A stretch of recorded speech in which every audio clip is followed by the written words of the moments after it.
gentlemen, we are live. What is going on, everybody? Welcome back to the latest episode of the Tim King Show right here on the Bloodline Entertainment Network. That's right, the Bloodline Entertainment Network, your home for the Tim King Show, plus so many other great podcasts, sports, wrestling, entertainment. So while you're here, hit that like, hit that subscribe button.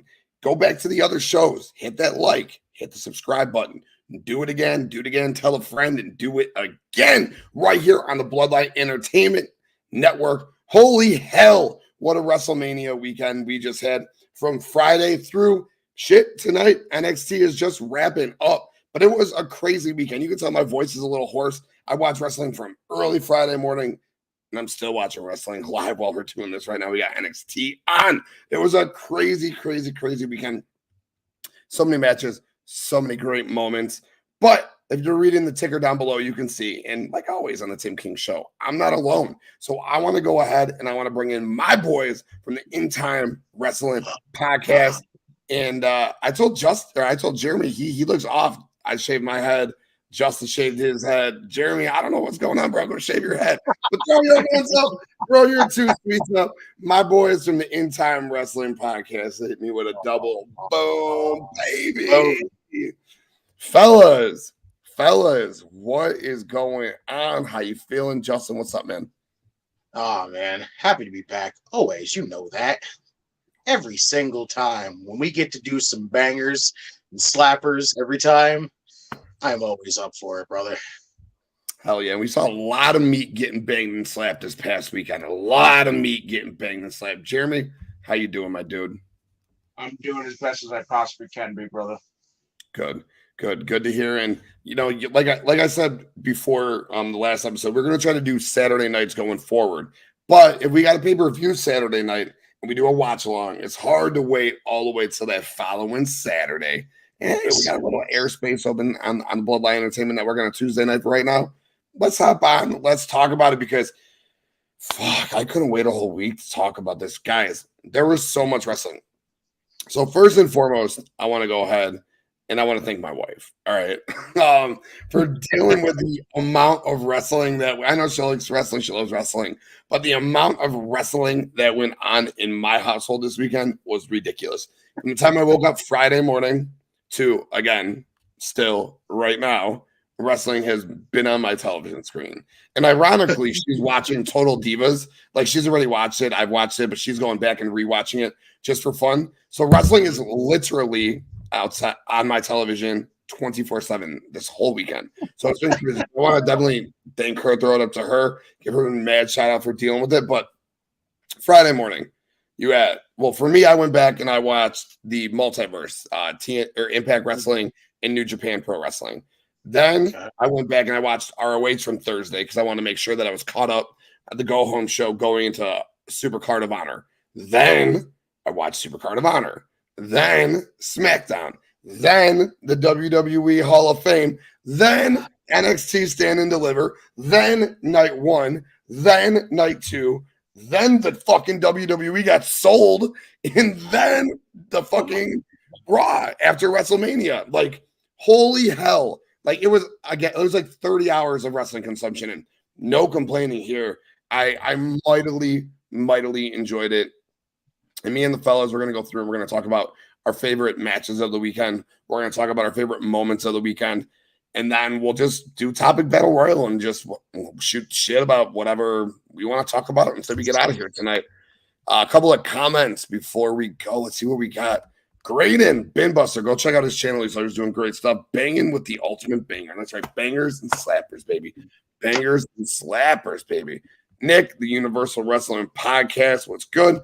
Big shout out to Keith as well. He had his baby boy. Congratulations, man. Congratulations, man. It's big news from the Universal Wrestling Podcast. Broadcast Tom, in the future, I will raise my glass to you. Shouts to our brothers in the future. Always. We got Dylan, World Elite Podcast. Justin was all over their network this past weekend. Go out and check him out. Him and Marcus did great stuff. Dylan, thank you for tuning in, man. Appreciate you. Isaac, what's up, man? Isaac, go check out Isaac's YouTube too, man. Isaac's always doing the his own little WWE universe as well, man. Diehard passionate fan. Go check out Isaac's Network. Thank you all for tuning in. Really appreciate you guys being here. But like I said, let's just run it down really quick. I'm not going to like deep dive into everything, but you had Multiverse. Like I said, we had some really fun stuff at Multiverse. Jeff Cobb defeated Moose in a match of just hosses, dude. Just really fun match. Did you guys check out Multiverse or no? It's the only show I missed. Jeremy? Yeah, I missed it as well. I mean, I don't blame you guys. It was really hard for me to fit in. I'm up with my kids at like 6:30. So and I got the 2 TVs. So it's really easy for me just to throw it on the 1 TV and call it a day. So I don't blame you for missing it because, again, 30 hours of fucking wrestling consumption this weekend. Insanity, dude.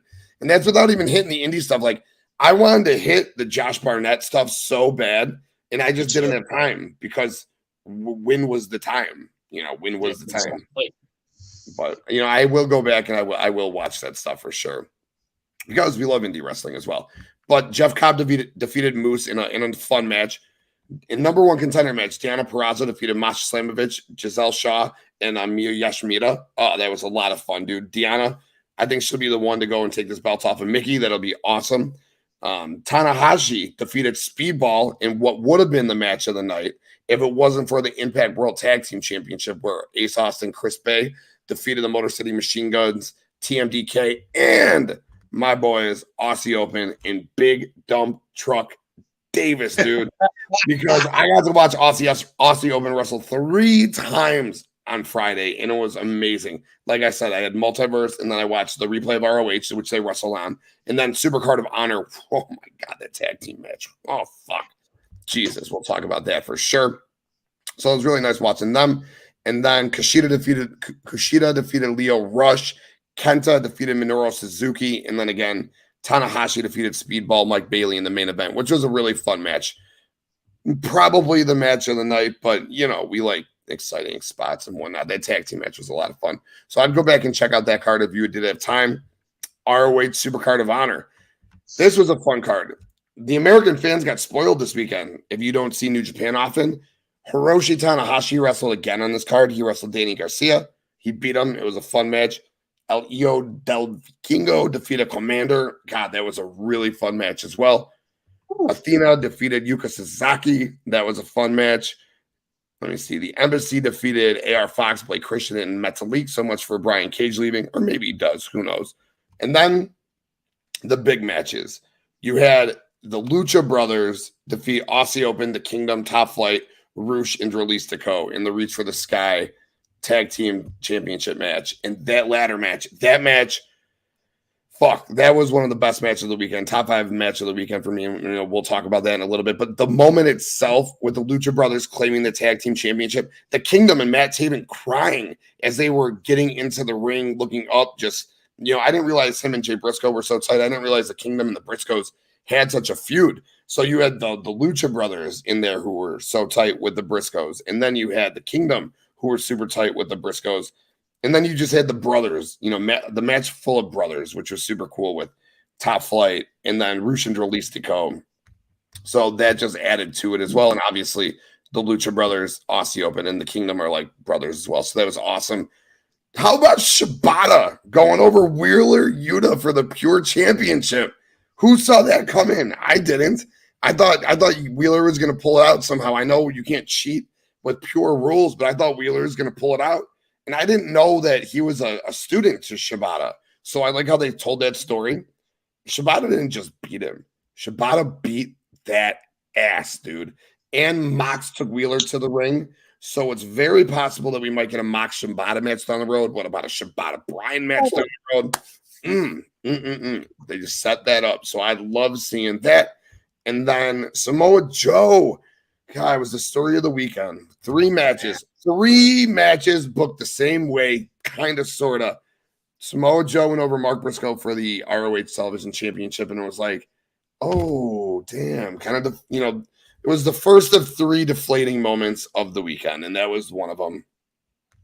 Second one then was the main event of this evening, Eddie and Claudio. Claudio defeated Eddie Kingston, and it was the same thing. It was like, oh, man, like you just didn't – because like Eddie said, you were a piece of shit if you missed this show. Well, no, fuck you, Eddie. I spent $40 because I expected you to win the championship because you said I'm a piece of shit if I don't watch the show, bro. So no, first of all, it was well worth all of my $40. ROH Supercard of Honor was a fucking sensational pay-per-view. But yeah, that was kind of a kick in the dick, Eddie not winning that belt. But storytelling, Eddie will beat Claudio for that title down the road. I don't know if MarkBriscoe gets the belt from Joe. But, storytelling. We get further into the weekend. WWE Hall of Fame was fucking awesome. I want to give a shout out. Sammy Guevara and Takeshita on Rampage. All right. Random Rampage shout out during this weekend. Who would have thunk it? But go out of your way to see that Takeshita and Sammy Guevara match. It was a lot of fun. And I want to remind people why Sammy Guevara is a pillar and why people like me fucking have loved him from day one. Stud. We got NXT Stand and Deliver. Chase U went over Schism. Jagger and Fowler are gone. Grizzly Young Vets are gone. That's, maybe I'll get your take on that shortly. NXT Women's Championship was awesome. Indy Hartwell with the moment of moments with Dexter fucking Loomis propelling her to the top of the ladder to get the win. That was so goddamn cool. Wes Lee, this match, banger, dude, banger. Wes Lee went over Ilya Dragunov, Dragon Lee, JD McDonough, and Axiom. That match was so much fun. The triple threat tag team match, probably the most disappointing match of the weekend.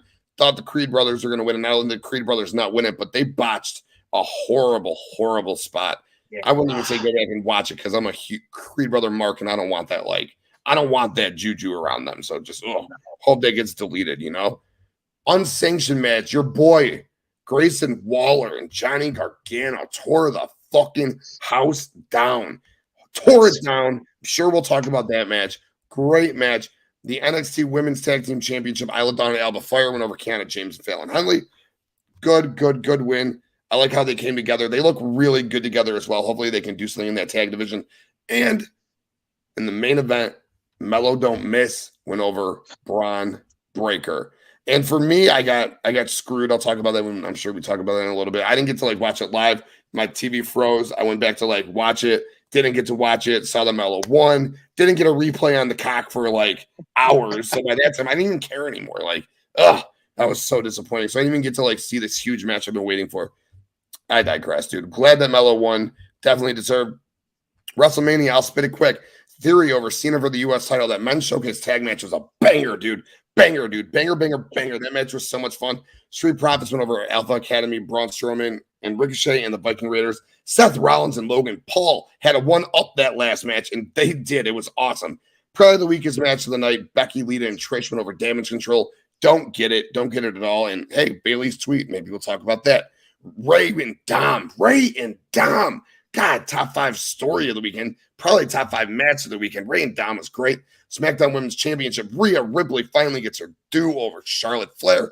That was awesome. And spoiler alert, my match of the weekend. Awesome fucking match, dude. Banger. Pat McAfee defeated The Miz. That was silly. And the Raw and SmackDown tag titles, Kevin Owens and SamiZayn defeated the Usos in a great moment in a super fun match. Night 2, let's talk about moments. F5 to the monster, Brock over Omos. I told you all that was going to be a fun match, haters. Omos Sapien right here. Omos Mania. No, that was fucking dope.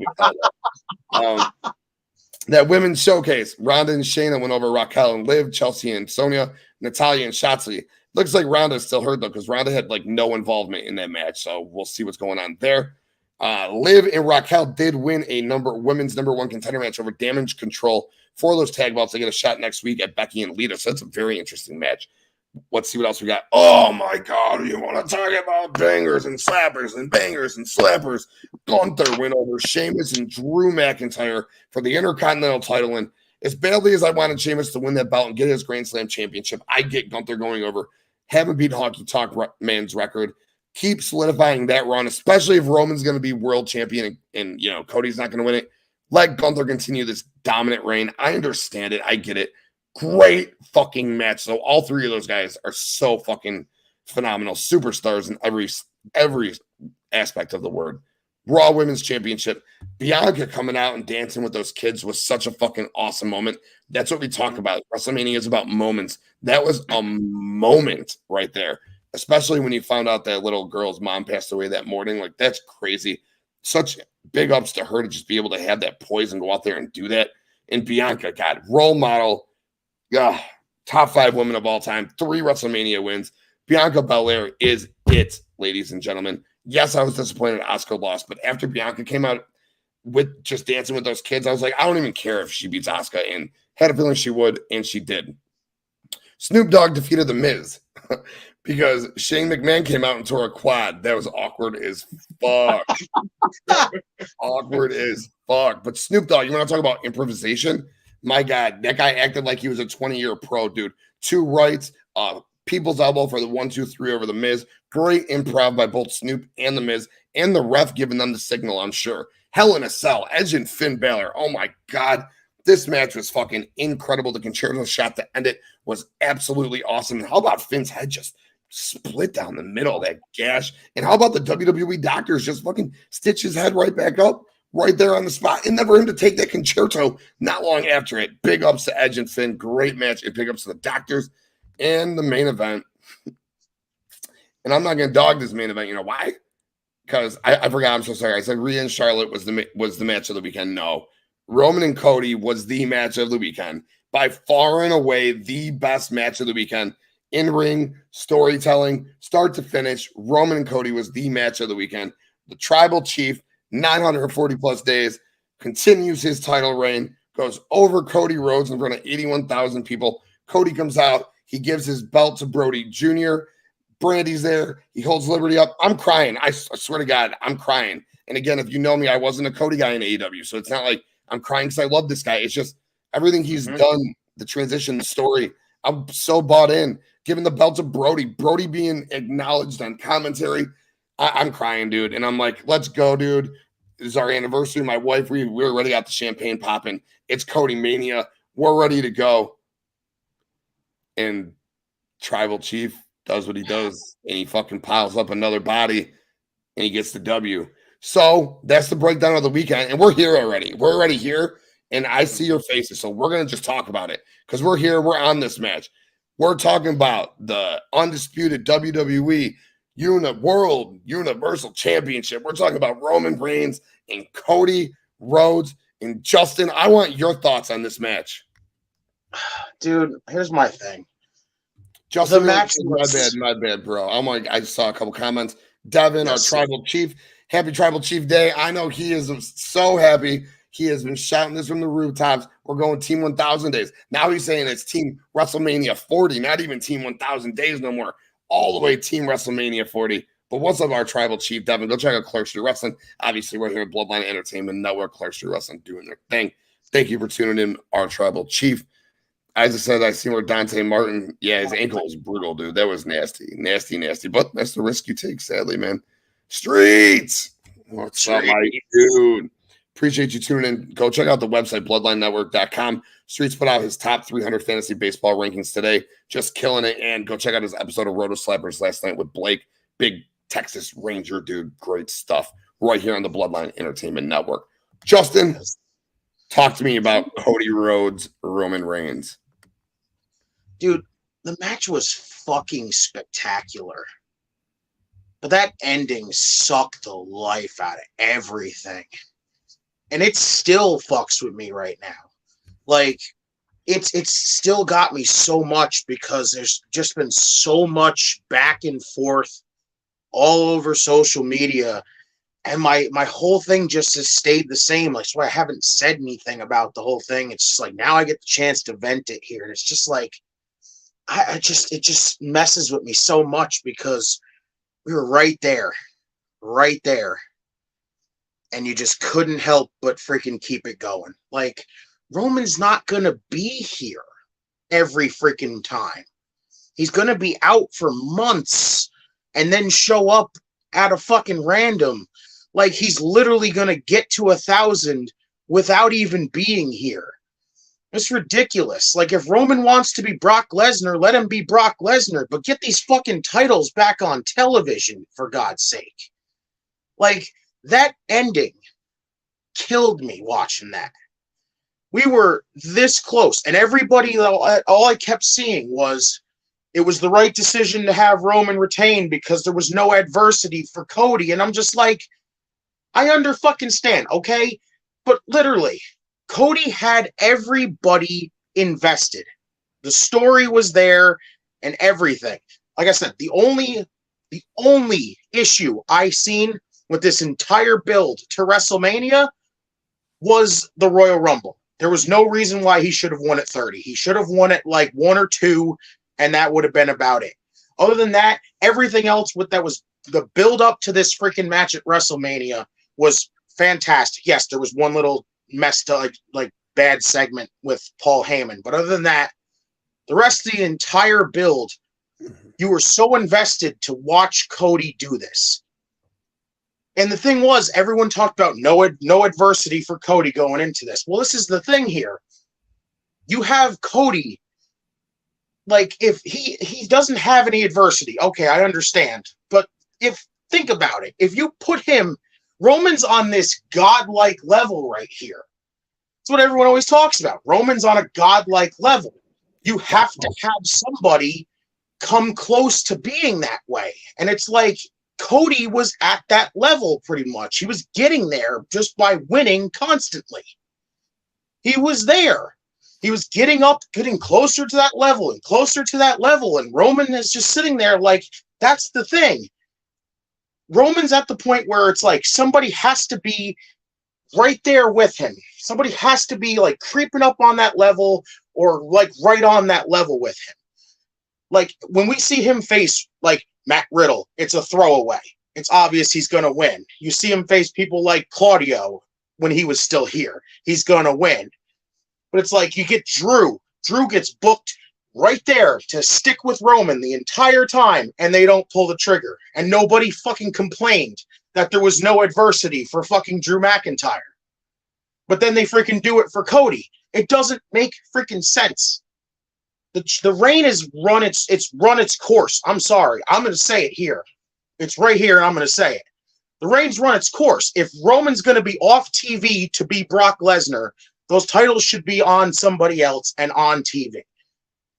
Again, Ritter talked about it in the chat, and I freaking agreed with him 1,000% when everybody was talking about, well, maybe Cody does it at SummerSlam. Maybe Cody does it there. And I'm just like Ritter said, SummerSlam is not WrestleMania. Survivor Series is not WrestleMania. Any of these other pay-per-views is not WrestleMania.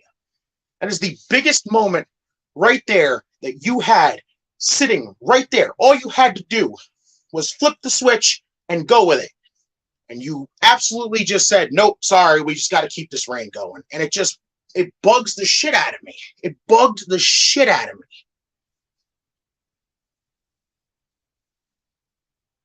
Oh, you muted yourself. Yep, my bad. Yep. I'm with you, dude. I had, again, if the tribal chief won and we go to 1,000 days, I don't hate it because I'm a Roman. I love the tribal chief. I'm a RomanReigns mark. I think overall his presentation is top 3 in the world, just maybe top 2 in the world, right behind Seth. You know what I mean? He is that damn good. And I did question could Cody take over for him? But you're spot on, man. WrestleMania is about moments. 81,000 large. You just took off your belt and gave it to Brody Jr. You just held up your daughter while kissing your wife. You're finishing the story. Mm-hmm. Roman didn't need to get this win. Going to 1,000 days does what? Going to WrestleMania at 40 does what? Having Cody face WWE adversity does what? He did that. He was Stardust. He was CodyRhodes with no knee pads. He had fucking trunks to fucking boots, nothing in between. He was in Legacy. He did Stardust. He got offered $500,000. He left. He won an ROH championship. He won an NWA championship. He won an Impact championship. He won the NWA World's Championship. He started his own company. He came back on the biggest stage when he could have re-signed with AEW, but WWE wanted him. $5 million. Brought him back 10 times what he was offered the first time. Came back, beat Seth Rollins at WrestleMania. Beat Seth Rollins again. Beat Seth Rollins with a broken pec, all right, in Hell in a Cell. He faced adversity his whole career. So And Justin, if they didn't tell a good story leading up to this match, I would have understood. But they told a beautiful story. Everything back and forth with Paul Heyman and him and Roman's interactions were absolutely beautiful. So Cody should have won this match. It hurt my stomach. It should have been Cody, belt up, fireworks, little Brody smiling, Liberty smiling, dude, Brandy. Like, that was the story. And if they wanted Roman to get the belt back a month later and hold that belt to WrestleMania 40 and have Cody need to like chase him or something, because the chase with the babyface, I say it all the time. The money is in the chase, right? But at the end of the day, the money is in the moment, just like Daniel Bryan at 30 and Kofi Mania. This was Cody's time to shine. 81,000 large, 78 of them were fucking screaming for Cody. They needed to pull that trigger.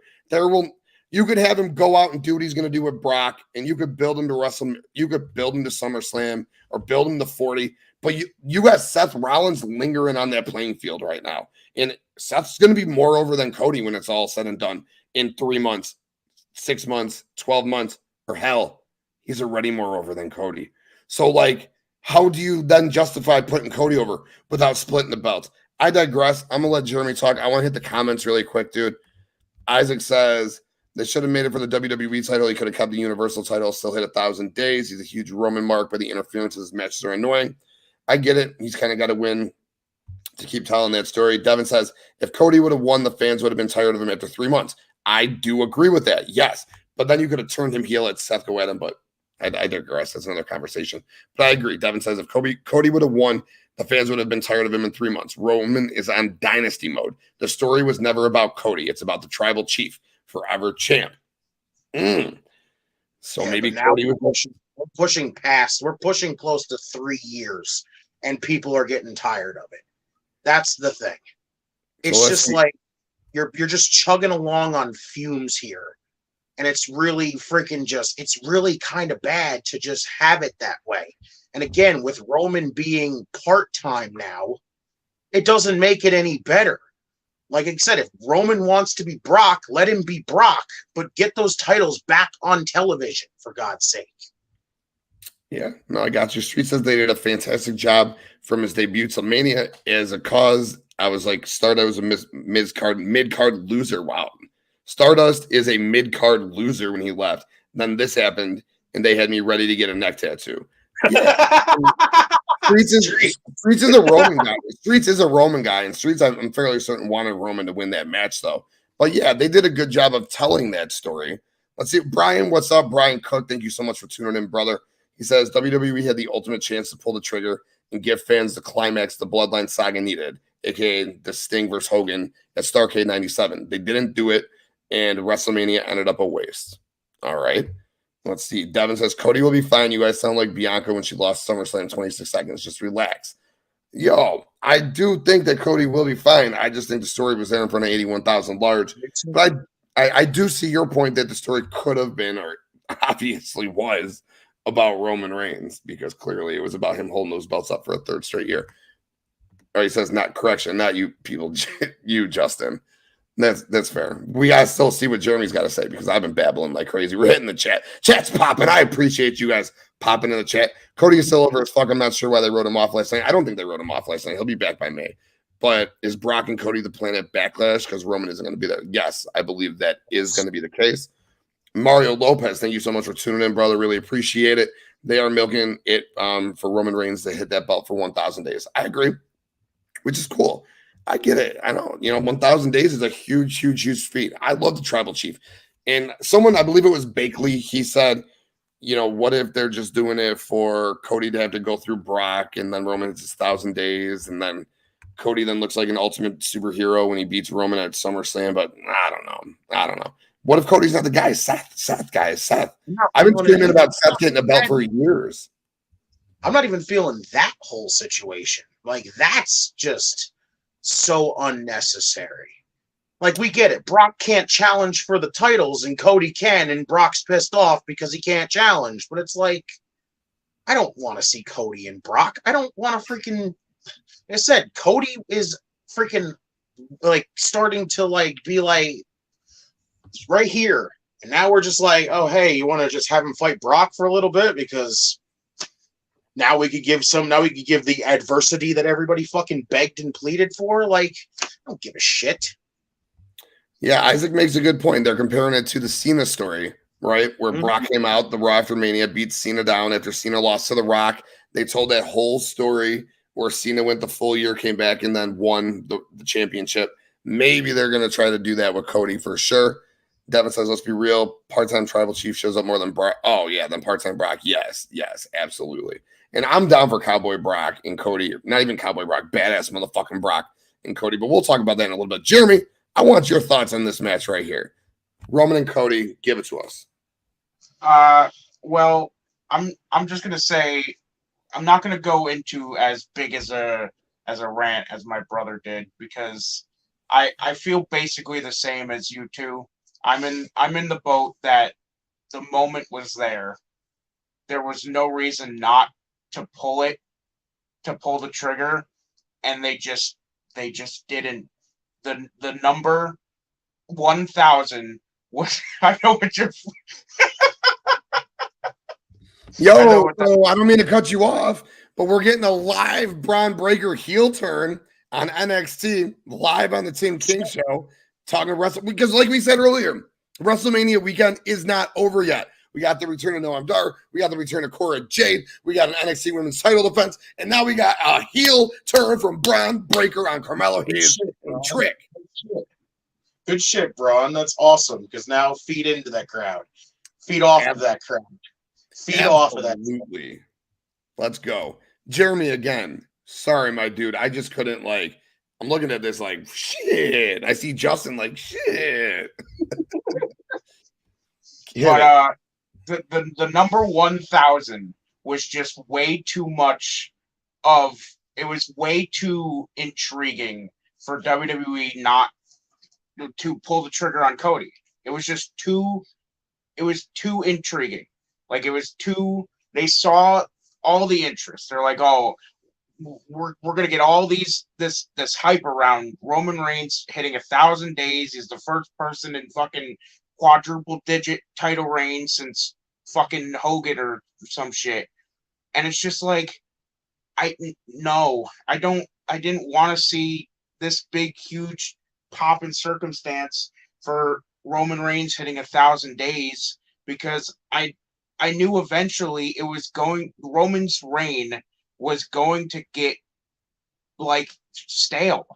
And it's to the point that it's starting to get to that, because I said immediately after the main event, I tweeted it out and I said it, and I still feel that way. Cody's loss wouldn't have felt so painful to some people, me included, if it wasn't the same old shit that we've seen in 85% of Roman Reigns' title defenses. It wouldn't have hurt if it was just help every single time. If Roman Reigns is on God mode and dynasty mode, like people are saying, why does he need Solo? Why does he need the Usos? And why does he need Paul Heyman for every single title defense? If he's on God mode, he should be winning on his own. He doesn't need the help of 4 other people to get him a win if he's on a different level. He's the whole thing of him being on God mode is just words. He's just saying it to put himself on a different level, think he's on a different level than everyone else, but in reality, he's using everybody possible to retain.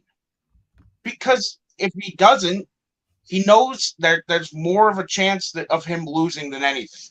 Cody has proved it. Drew has proved it. Hell, even Sammy has proved it. That if he doesn't have help, they're like inches away from winning. KO. Inches. KO. Exactly. Seth.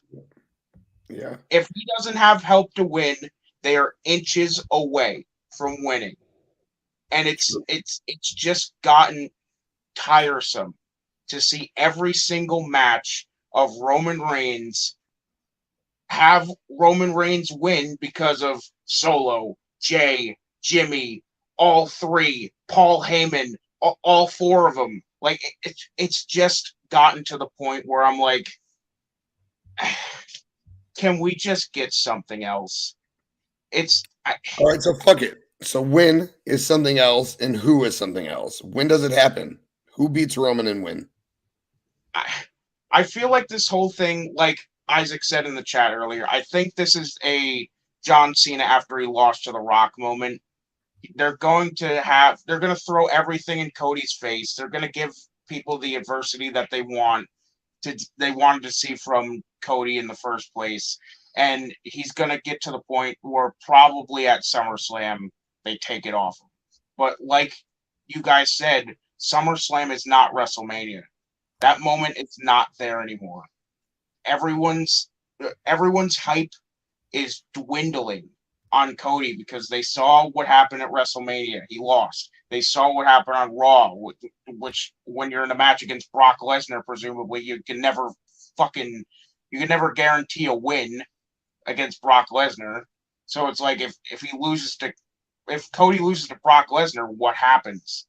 People are going to lose interest even more. They're going to lose hope more and more.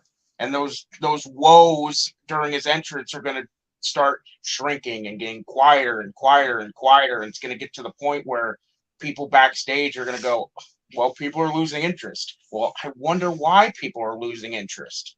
Because you ruined the one chance you had at a John Cena type fucking level babyface for the number 1,000.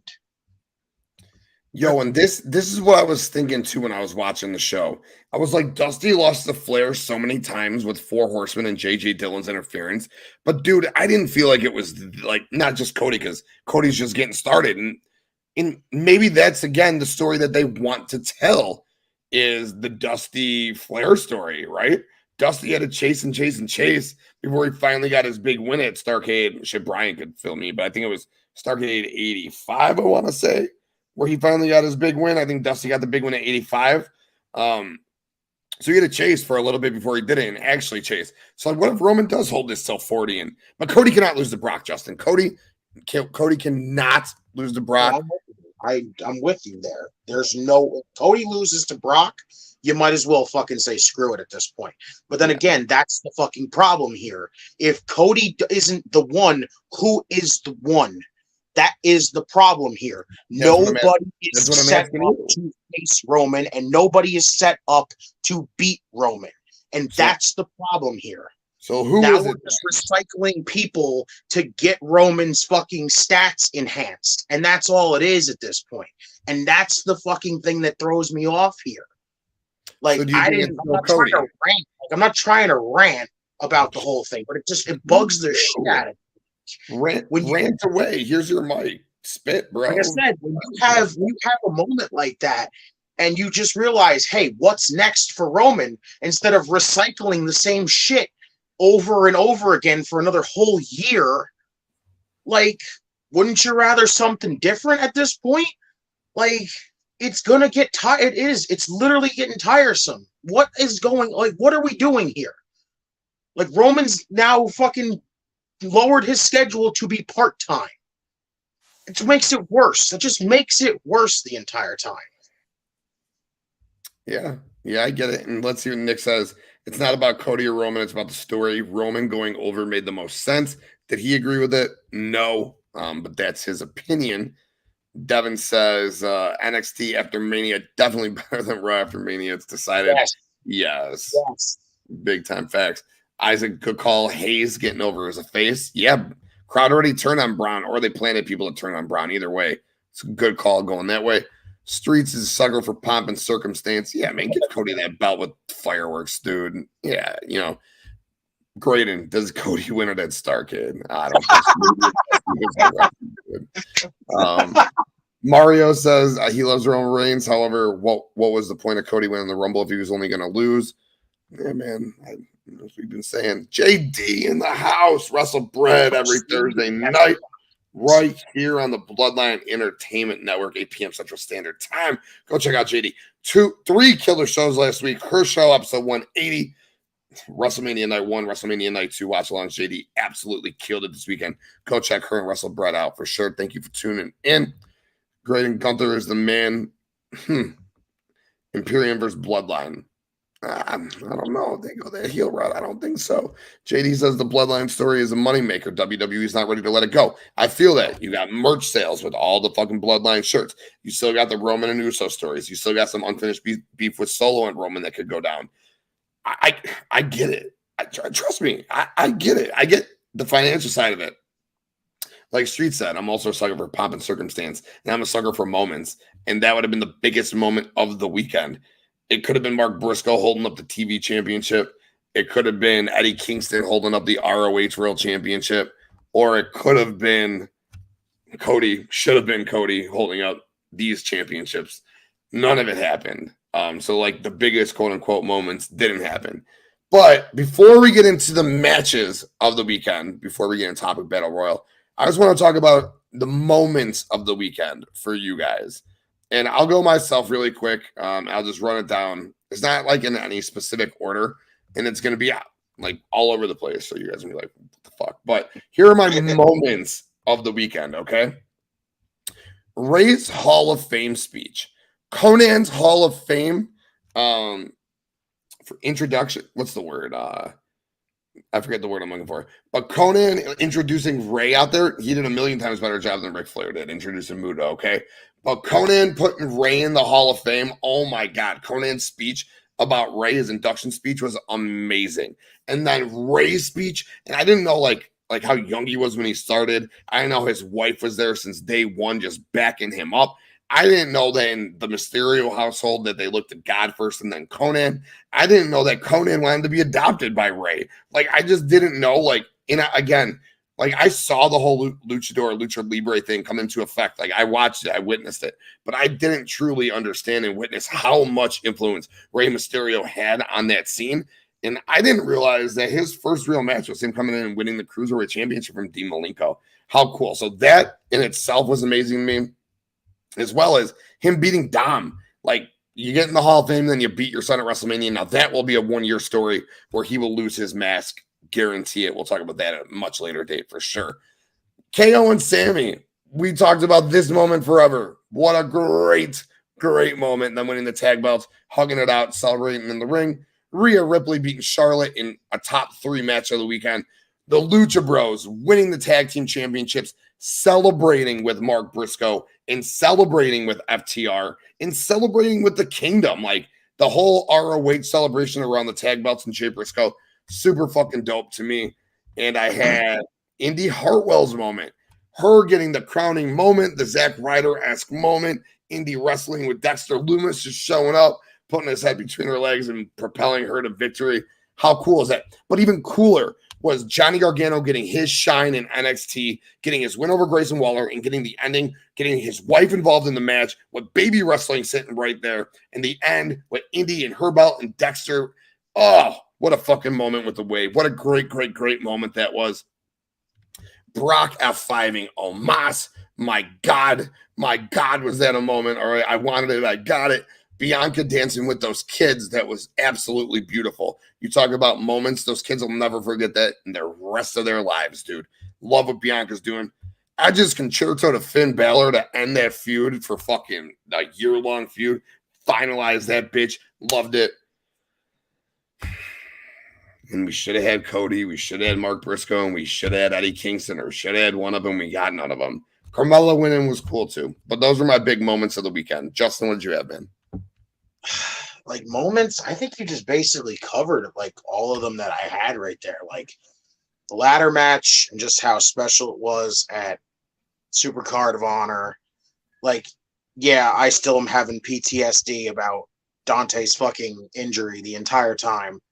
But that match was just absolutely incredible. And the moment of after that, just how special it was to everybody there, where it was like, this is for Jay, this is for Mark. Like, Mark being out there to embrace the team. And FTR, like, that was just fucking awesome.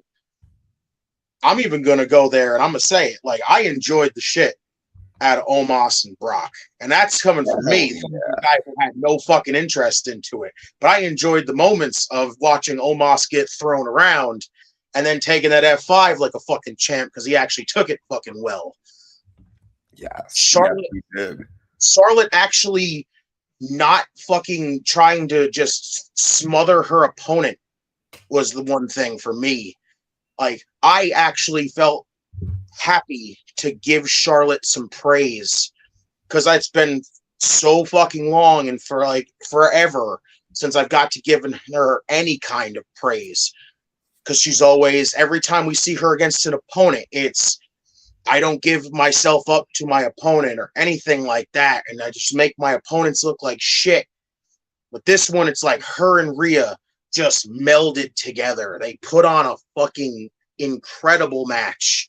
And it's like, I actually got to praise Charlotte for once for actually, you know, putting the ego aside and putting a fucking awesome match together with Rhea Ripley and actually, you know, making a moment like that. Like her at the end, sitting on the ground, looking up at Rhea going, I'm so proud of what I just did. And she should have, because she actually did incredibly well in that. I was amazed. Hell yeah. Yes. Sami and KO winning the tag titles. Amazing. The story there has been incredible. So worth it. And the story told in the match, just as incredible. There was so much stuff here. Like, it's crazy. Like, I just give it to the entire weekend of wrestling.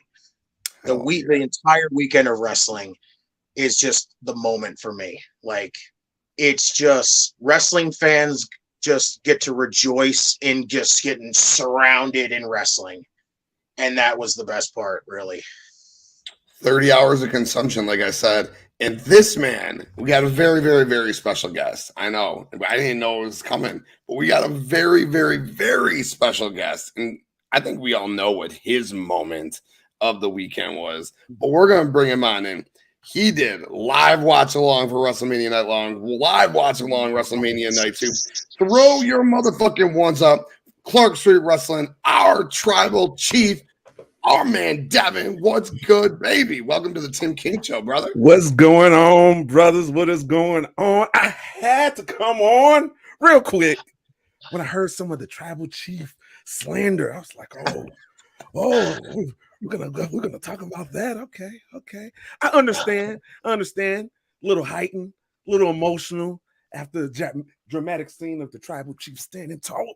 Both of the titles again, going like this, like I said I would. 1,000-day reign. Hashtag team 1,000 days. Hashtag team WrestleMania 40. That is the new destination. That is where we headed. Now, Justin and Jeremy. That's coming. Tribal chief, huh? He's boring, right? His reign is getting tired. It's run its course, my guy. I'm sorry, dude. Who else? I'm sorry. Who can it be? I don't. That's the thing. That's the problem here. Nobody is really ready now. You had every time they get an opportunity, it's right there. They've now had 3. You've had Drew, you've had Sami, you've had Cody. And none of them you pulled the trigger on. So go ahead. My fault. You wouldn't finish. My fault. I just don't see what else next. That's the problem here. So let me ask you this question, follow-up question. Would you say Cody is the next John Cena? Like he has that presence that he can put a show on his back? Don't use AEW as an example, but he can put a legitimate brand on his back, publicly traded company on his back, like John Cena, like Stone Cold, like The Rock, like Hulk Hogan. Here's the thing. I'm not going to compare Cody to John Cena. Cody isn't John Cena. Cody is Cody at this point. He's gotten himself over enough by himself. He didn't have to do it any other way like that. Like, people are invested in Cody. They were so locked in. Yes, there was no adversity for Cody going into this match, but if you look at it, they were still so behind him because they were ready for it to happen. They wanted it to happen. Like they were so. It's just like it's again. The moment is right there. They built this. They built Cody up just enough to where he's like creeping up on the level of Roman, and it's like just they slam the door shut on it, and it just stuns me because it's like every time you get somebody there, it just gets cut off, and then nothing happens, and it's just now we're just recycling everything again. But when you get It's somebody there too, it's probably gonna be like Roman going through KO, Roman going through like Sammy again, Roman going through who else? Random matches. What they're gonna throw the whole Riddle thing that Riddle can't challenge again and have him fight him again? Like why not? Why not? I'm all for it. For my tribal chief to stand tall for 3 years and going forward. I can't. It's so hard. It's just like again, this was the problem here.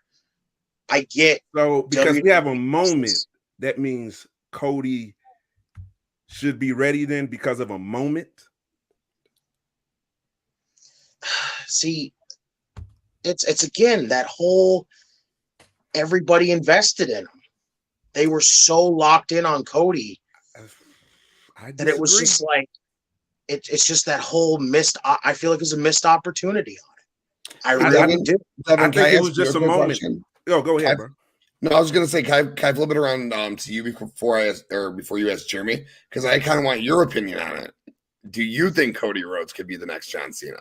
No, flat out, no.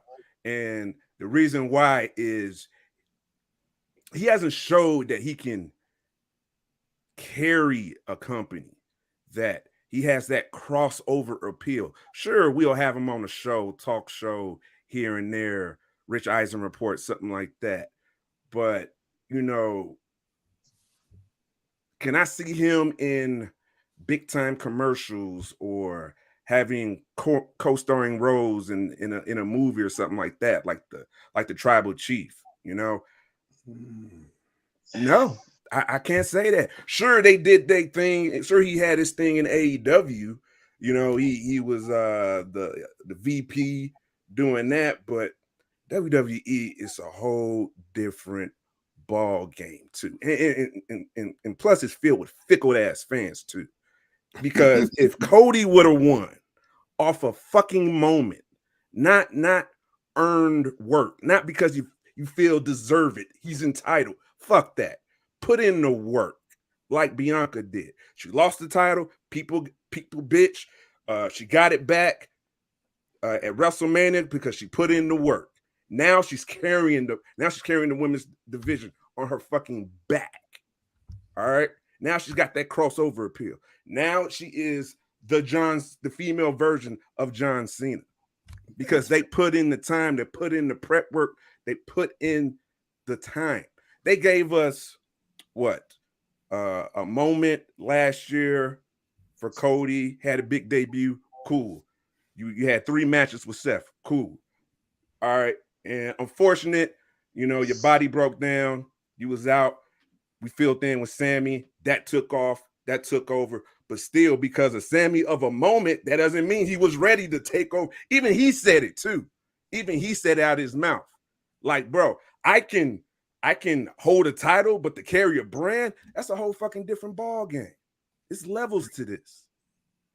So I'm not saying that Cody would ever be ready, but is he ready now to take over the transfer of power from the tribal chief? Hell no.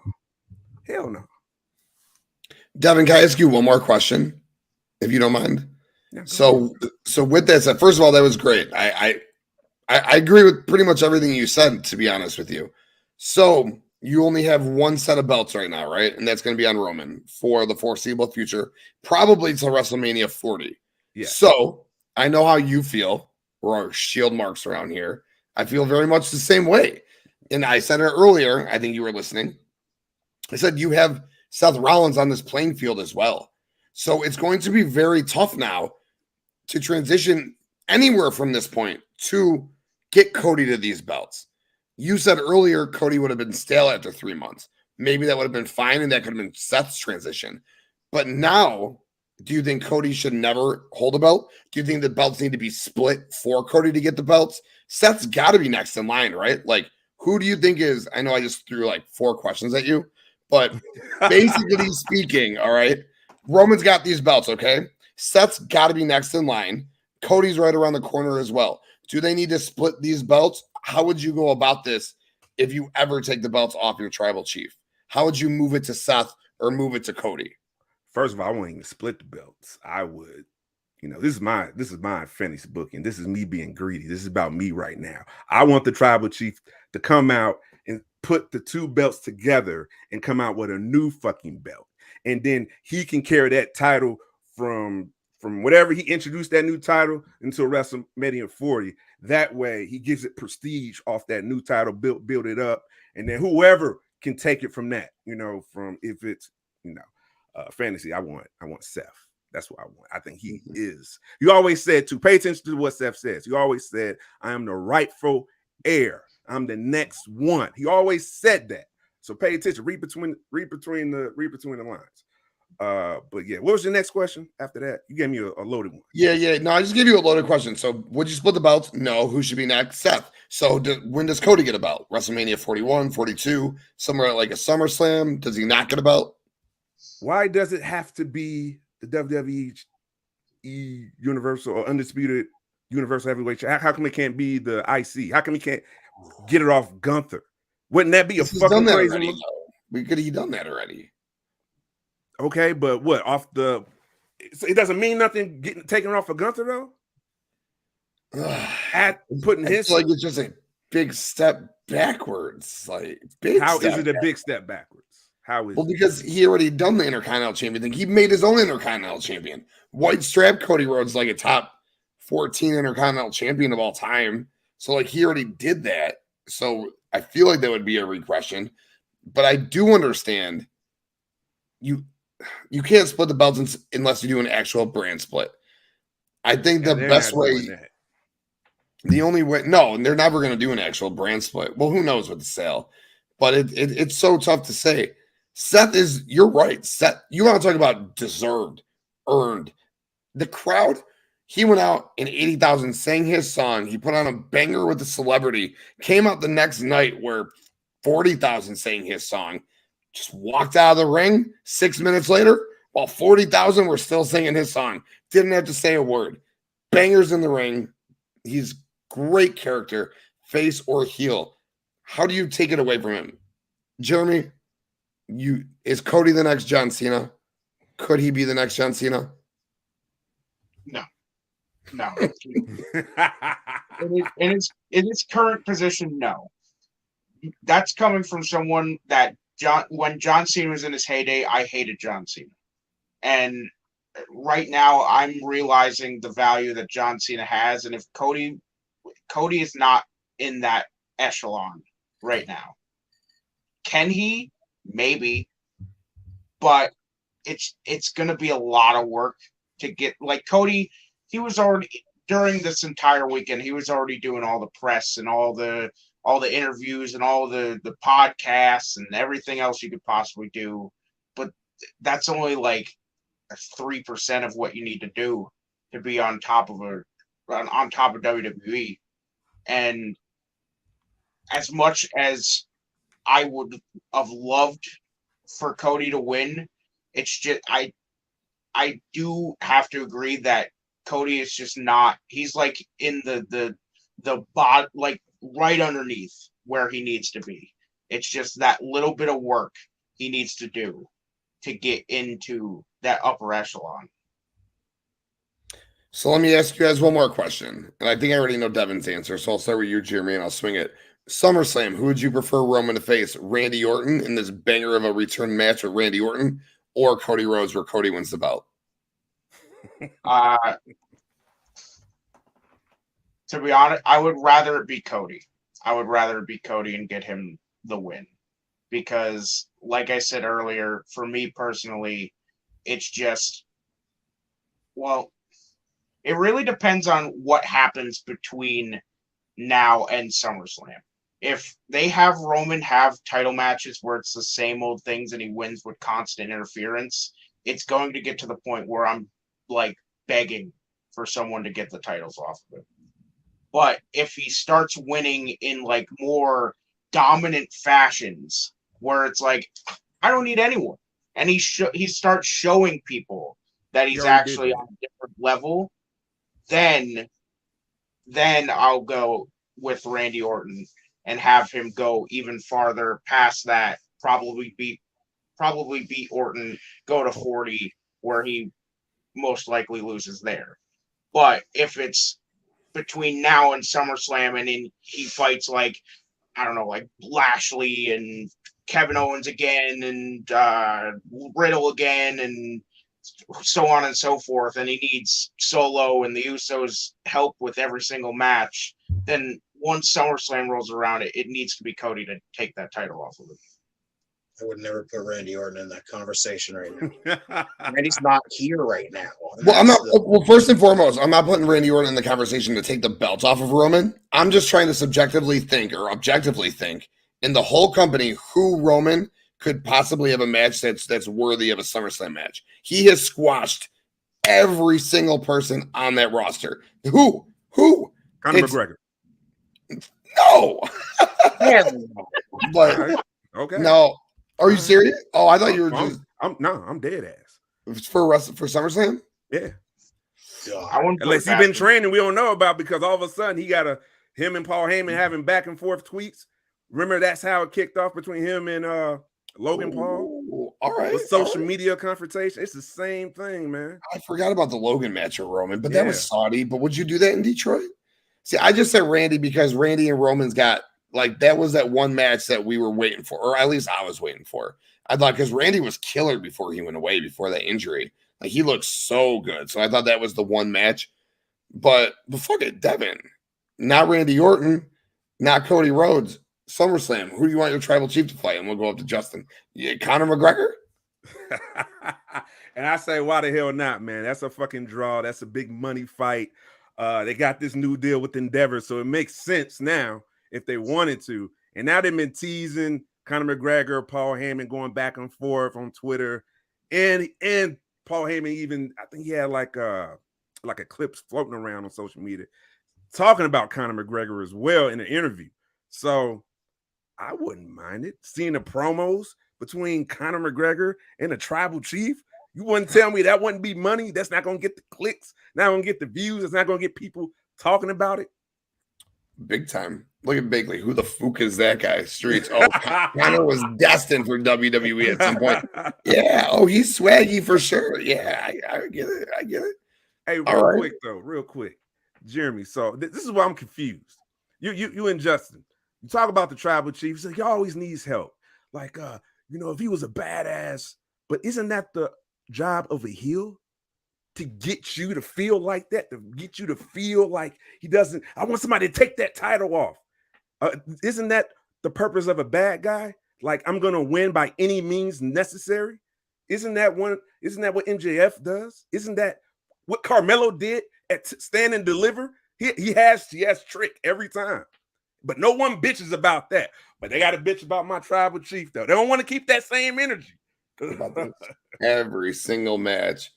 Go back and look at the record book. We haven't talked about the NXT title match, but I'll say it right now that it was disappointing. It was hyped up very much, and for me personally, it was disappointing because it didn't live up to the hype. And Carmelo won like he always does with Trick's help. I'm not biasing any heel over anyone. It's yes, that is what a heel is supposed to do. Don't get me wrong. I can acknowledge is a word there. That is what a heel is supposed to do. And I know that RomanReigns as a heel is on a whole nother masterclass of quality. But for me personally, the heel dynamic of winning a match with help only lasts so long until it gets repetitive. And then it gets boring and old and really lazy. And it's like, it gets to the point where it's like, how are we going to get Roman Reigns to win? And if your first thought is to always go, well, It's going to have a back and forth match, and then insert name here of the bloodline, whether it be Jay, Jimmy, Solo, Paul Heyman, all 4 or 5, however many are in the bloodline, interfere.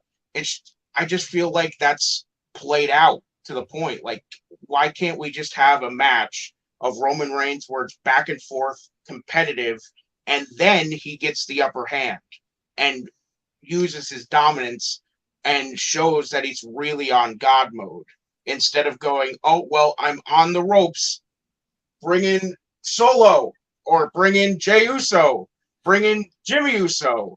And that's just the one thing I hope. I want to see more matches of Roman's where he asserts his dominance on his opponent.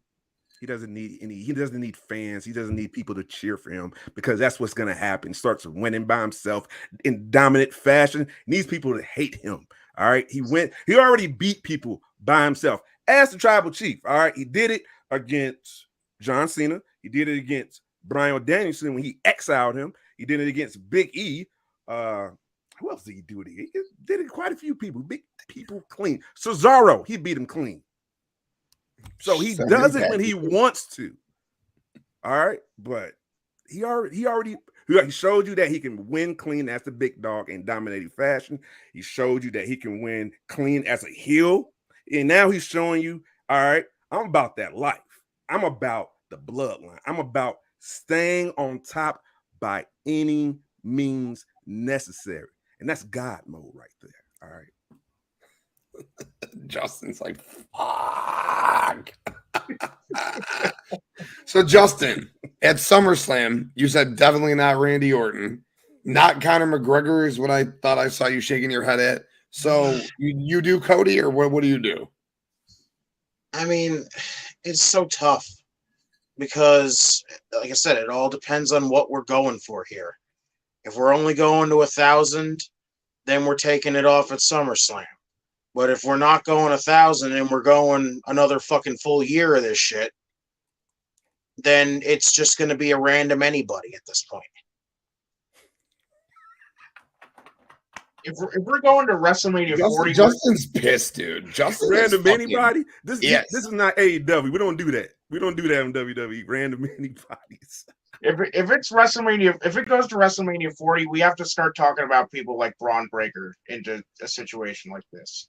And it's like, do they have enough time to build someone like a Braun Breaker to the point of wrestling Roman Reigns at WrestleMania 40? No, because what the hell's the difference by then? Do you guys see my screen or not? Do you guys see my screen? Yeah, we got it. All right, so you can find this on BloodlineNetwork.com. I do my own personal all-time WWE champion rankings, and I didn't update it after WrestleMania. Last time I updated it was February 16th, 2023. The way I do it is basically you get 60 points for title wins. I have this whole like math equation. It's really fucking crazy that I put it together, but I digress. Each title win, you get 30 points for every 100 days as champion.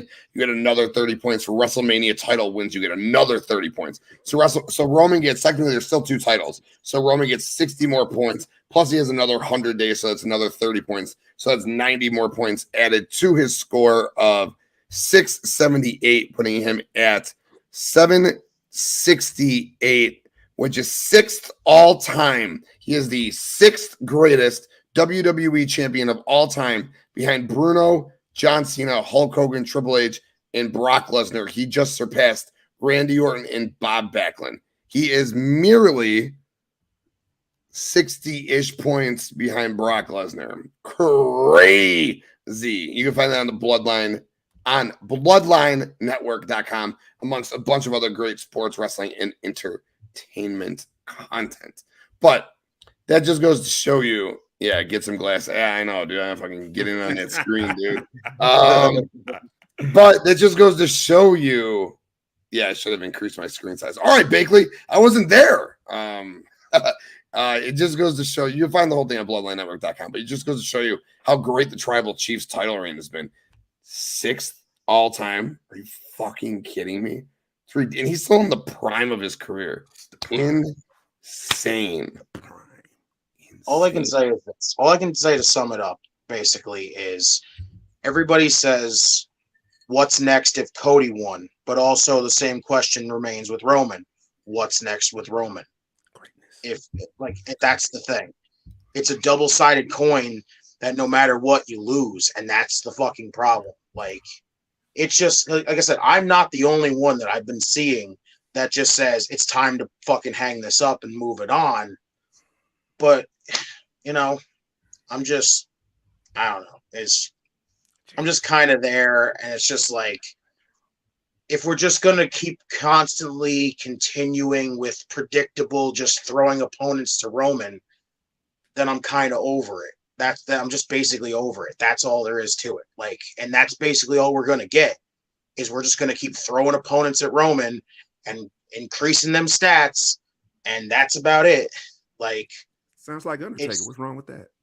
Undertaker Street, increasing them stats until they found the right. Well, supposedly found the right one. Yeah, but they had some moments where Taker looked like he was going to lose the streak. This has now only been what? Yeah, he got some moments.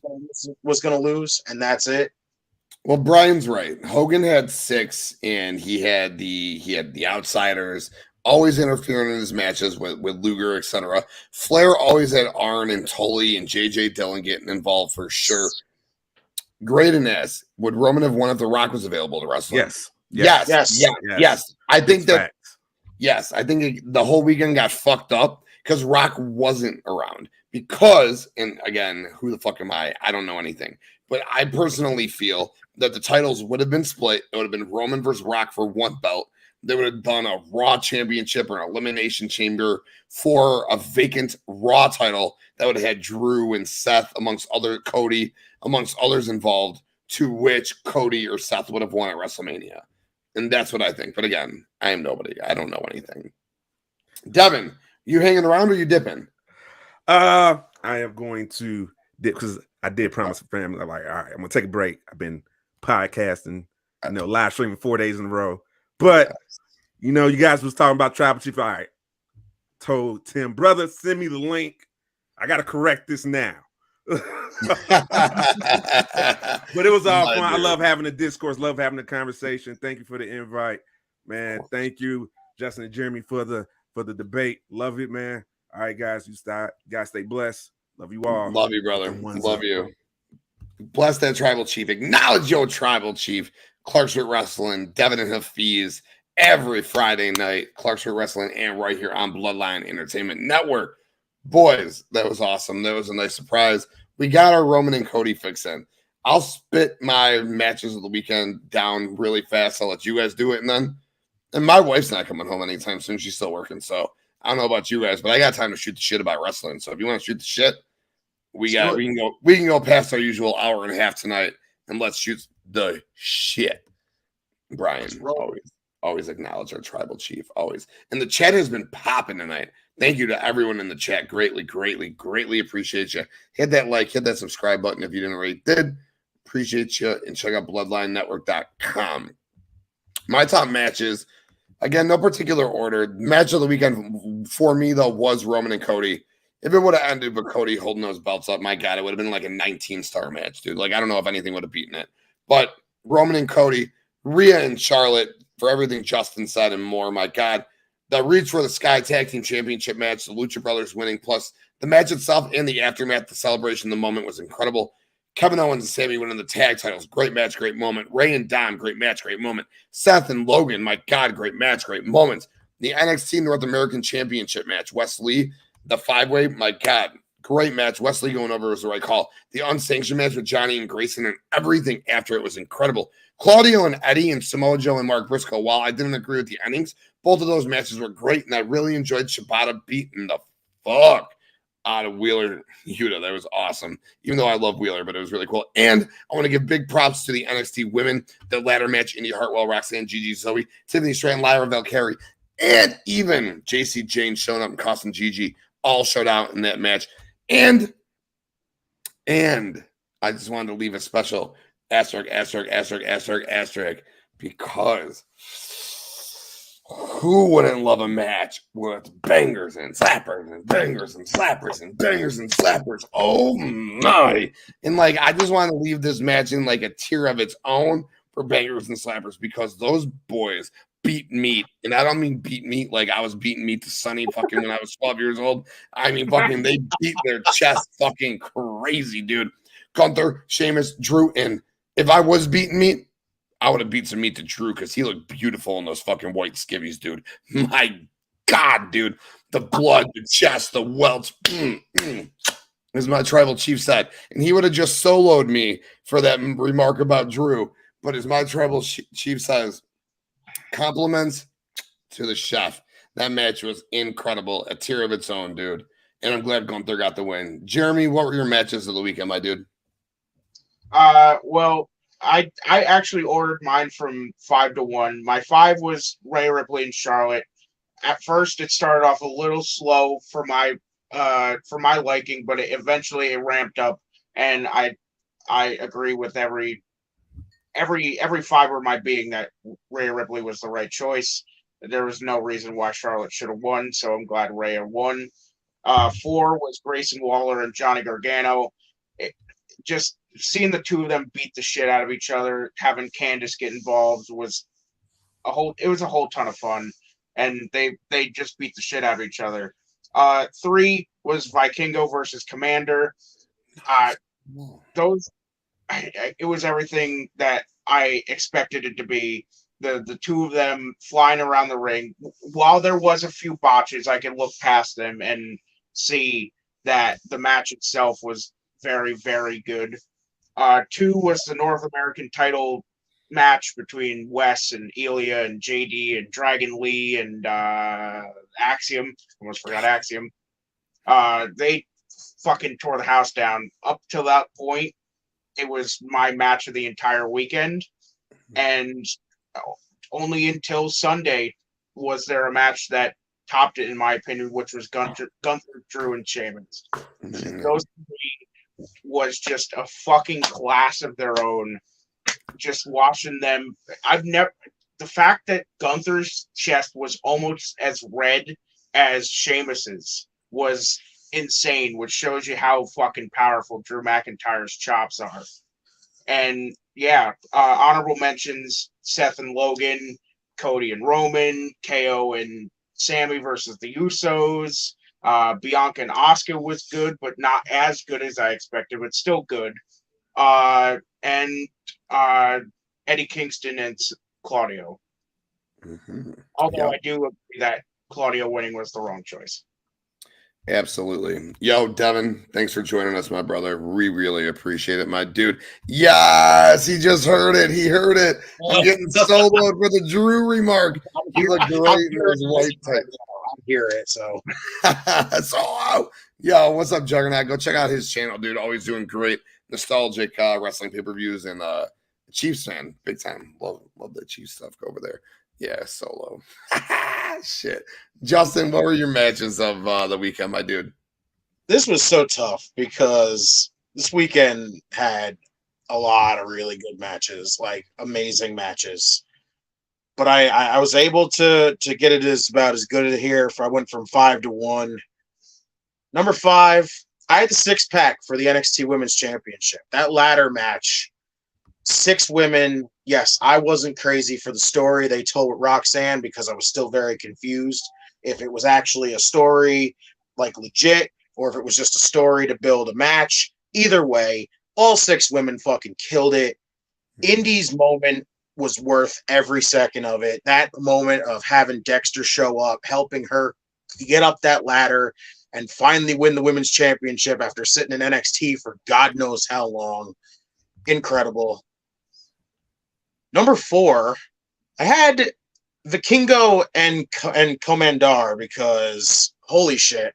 As soon as they announced that match, I went, I'm up for it. I can't wait to see this shit. It's going to be all over the fucking place. Fast pace. Don't fucking blink. You're going to miss something. Like, they tore the fucking house down.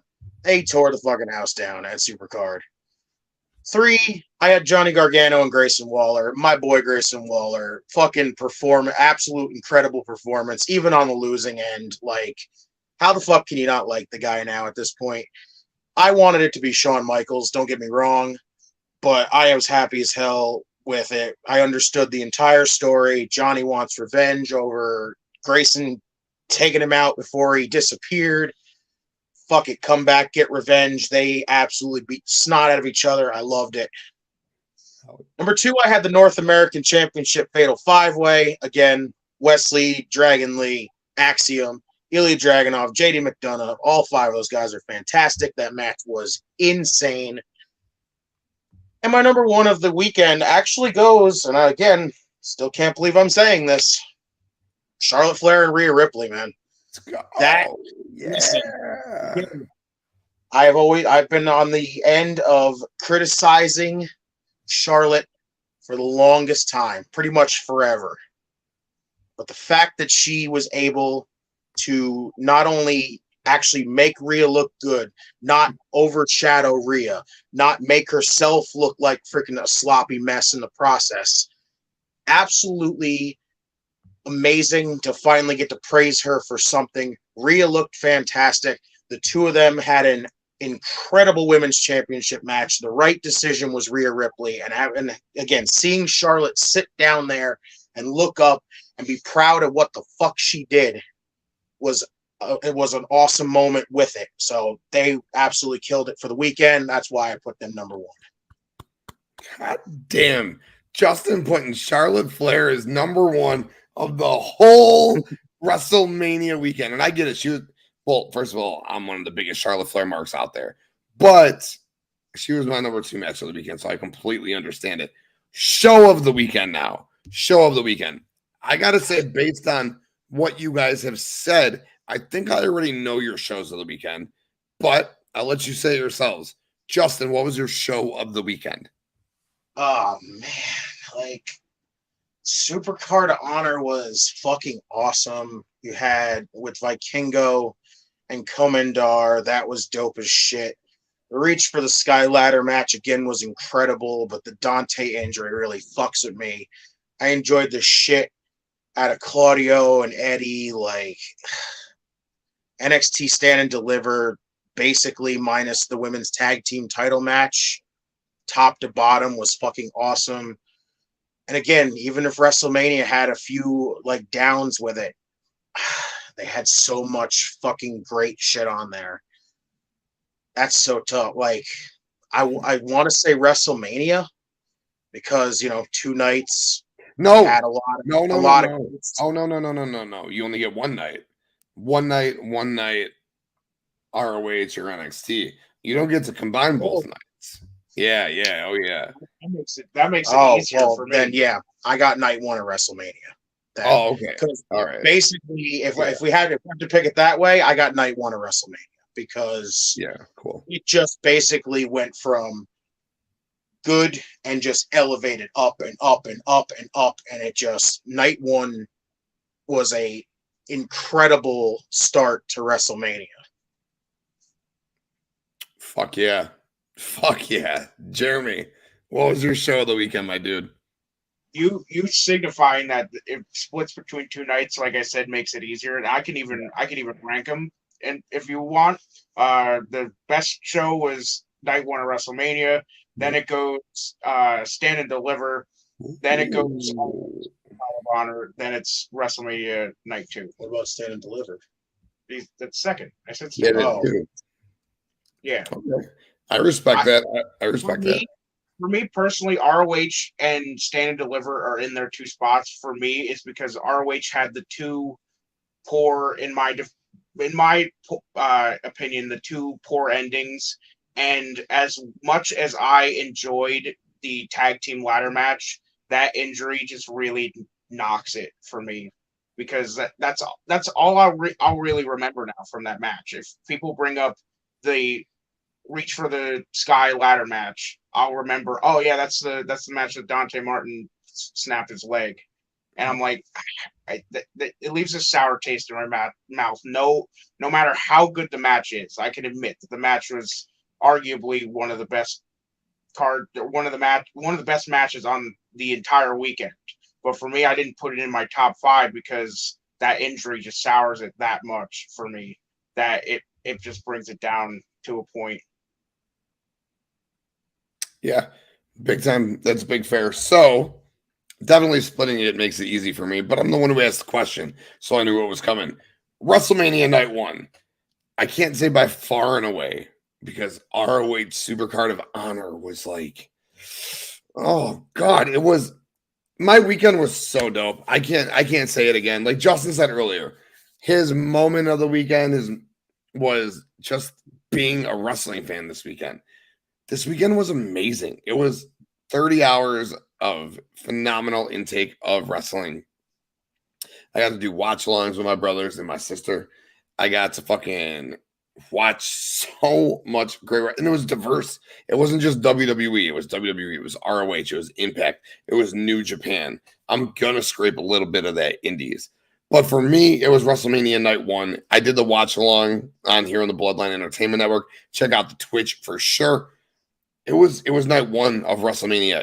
John Cena and Austin Theory was cool, but then you got, like Justin, you said, everything got elevated. Literally everything got elevated. The showcase tag team match was incredible. From Dawkins pouncing fucking Braun to the end of the match with Dawk's move onto the frog splash on the Ricochet on the knees to the pin. My God. Seth and Logan. KSI, that thing was cool as shit, dude. We all thought it was going to be Jake Paul, but like Seth pulling KSI under the table for the frog splash was amazing. And then the 6-1 match, whatever.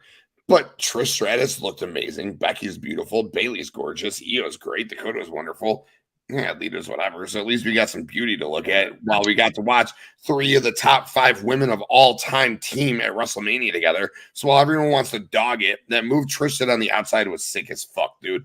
So you know what? I'm not going to sit here and dog it. The Dom and Ray match, I was like, if you would have told me when we did our prediction show that Ray was going to beat Dom, I would have punched you in the face and told you to fuck off. Okay. Thank God I was wrong. Bad Bunny coming out, I was like, oh shit, Ray might win this shit.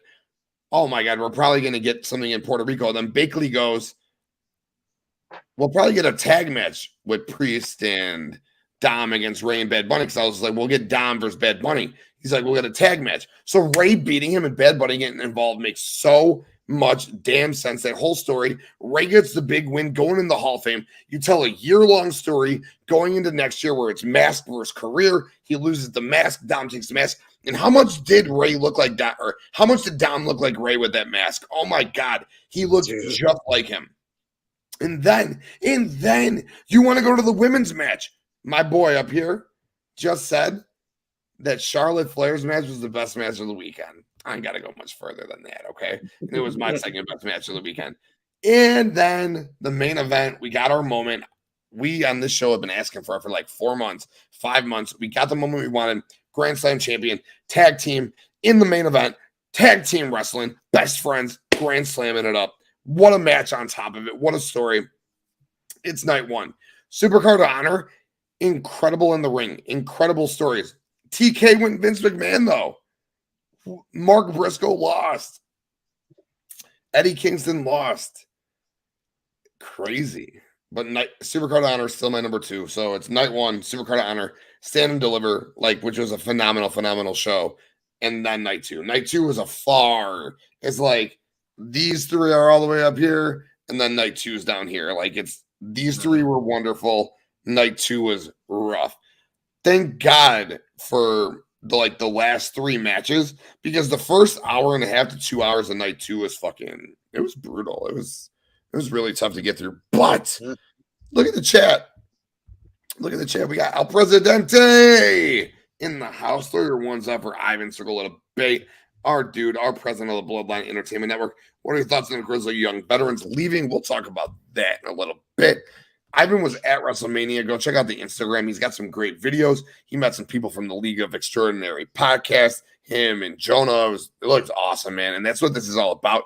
Cannot wait for WrestleMania 40. The West Coast and the Midwest and the East Coast. We are all coming together in Philadelphia at WrestleMania 40. It's going to be awesome. Brian says he had a blast watching Mania with everyone on Saturday. And that's what I'm talking about, Brian. When we do watch-alongs, I say it every time. It takes my grade of the show up, either 2 points or 1 letter score. So ROH Supercard of Honor was a 9.5 out of 10 for me. So if I watched it with my boys, it would have probably been a 10.5 out of 10. Problem was I didn't. I watched night one with my boys and my girl. It was a 10.5 out of 10. Like, my God, that show is ridiculous, dude. Ivan says, nothing stopped by listening to these four gorgeous, meaty men slapping meat, talking wrestling. Travis Chief left. Oh, nipple mania. Oh, God. Solo's coming. Solo's coming. Wrestling-wise, Charlotte and Rhea for sure. Agree. Great storytelling. KO and Sammy winning night one. And Tribal Chief forever. 1,000 days forever. Champ all day. Ivan was the upstairs. If you watch the preview show on the WrestleBread on the Bloodline Entertainment Network, episode 180, we had 3 on top, 3 on the bottom. Team 1,000 Days, Devin, JD, and Ivan. Team Cody, Nick, myself, and Dom. And we were wrong. We were dead wrong. But, it's always nipple mania when we're getting together, baby. Yeah. So we talked about match of the weekend. We talked about moments of the weekend. We talked about show of the weekend. We got deep into Cody and Roman. Fellas, now, like I said, I got nowhere to go. We can sit here and talk. Usually I like to hammer it away at an hour and a half. I got nothing to do right now. Wife's not getting home for a little bit. It's Taco Tuesday in like an hour and a half. So we got some time to talk. So let's do a little topic battle royal. All right. Yeah. Bring it up. You want to talk about a match? You want to talk about an overall show? You want to talk about the WWE being sold? You want to talk about this Brock Lesnar Cody thing? Braun Breaker heel turn. Where we go in ROH's storytelling. Whatever the fuck you guys want. You know how topic battle royal works. Jeremy, I'm throwing it to you, my dude. Pick a topic and talk about it. I just have to throw out Raw after Mania as a topic because oh my God, was that entire show so bad from top to bottom. I don't know what was going on. Like, that show was just so disorganized. And to see everything that was going down on social media and looking back on the show, and you're like, oh, holy shit, was this show a mess? And it's like, you have to put in, like, people are like, oh, you can't expect every Raw after Mania to be full of returns and debuts and surprises. And then, but it's like, if it's not going to be that, at least make it a compelling show. And if it's not going to be either of those, don't fucking hype it up. Like, I heard many a times during WrestleMania weekend of the commentators on WrestleMania night 1 and 2 going, oh, just wait until the Raw after Mania. For what? So we could see Seth Rollins for 14 seconds in the ring hold his arms out like this, listening to people sing, and then walk away? Or for us to see a fucking another pointless Omos Elias squash match? Or to see fucking see Bobby Lashley and Bronson Reed talk about their fucking family, I guess, how they're uncle and nephew, I guess. Just the whole show was just so bad. And then to go onto social media and see that it was rewritten about 14 times, and the fact that there were scripts still coming out to production during the show, and the videos of like Seth Rollins arguing with producers because his fucking segment got cut mid-show right before he was about to do his segment is just so horrible. And to come out and say, everyone's saying that it was a Vince McMahon show, for people that were saying that shows beforehand were Vince McMahon shows, now they look stupid because now they see what an actual Vince McMahon show is. Yo, you're not wrong. Because listen, and you guys pretty much hear me every time I talk. I have said, if these shows are Vince McMahon shows, then he's doing a great job, okay? Because I'm engaged. Yeah. This past Raw. Listen, I I've been trying to be positive because I want my wife to get back into WWE, and I let her naturally get back into WWE because like all of her favorites, she's black and gold. All of her favorites like went to AEW, so she's like AEW to death. But this bloodline story made her fall back in love with WWE, and she's like, "This is dumb. This is dumb. Oh, this is cool. Oh, this is cool.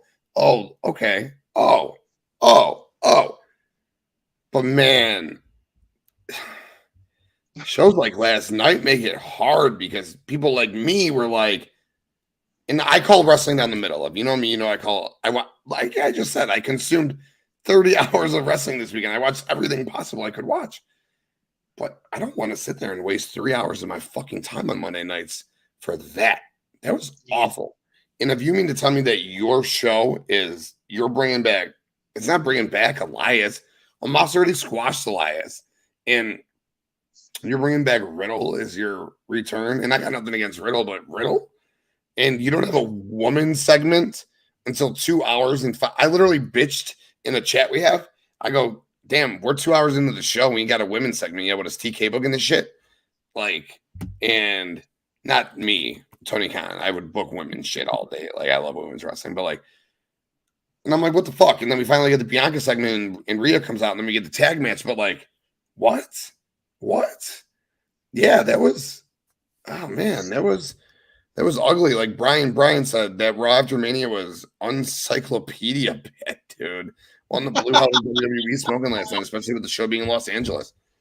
And again, I was trying to be really positive with it because I enjoyed the Brock stuff coming out with Cody in the beginning. And I was sitting there like, will it be Cena? Will it be Braun Breaker? Who will it be? Will it be Randy Orton? Brock? Oh, yes. But then it died. And it died. The first Triple H's announcement, okay? You didn't even bring that up. That was fucking bullshit, okay? It was just as bad as the four of them coming out and say, we hear you and we're going to change. His announcement was so dumb. Like, we knew he was talking about the smart fans. I like to put him in quotations. He knew he was talking to the people that sold the company. We're not going anywhere, WWE. Bro. And I'm not, listen, I hear the people like Kyle, Abram Bum podcast. Great. Like our episodes, another episode, I guess on that not long ago is going to drop very soon. I think like the 16th of this month. I see him on Twitter saying like, stop talking about the backstage stuff. Stop talking about the creative aspect of stuff. Like I understand the points of that.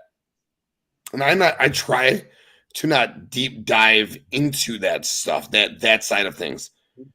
But at the same time, when I see that the company was sold to Endeavor, that Vince McMahon now is the executive chairman, when I look at the picture of their picture, okay, of who's in charge, and Vince is like third in line as executive chairman, I ask like my crew, like, I like to think I'm semi-business savvy, okay? And Vince is the executive chairman. Nick Khan is president of WWE side of things, okay? There's no Triple H involved, Paul Levesque. There's no Stephanie McMahon. And Nick Khan is a good representative for us, for like what I think we want, what we want. But maybe he's been a Vince guy all along where we thought he was actually a Steph and Tripp guy.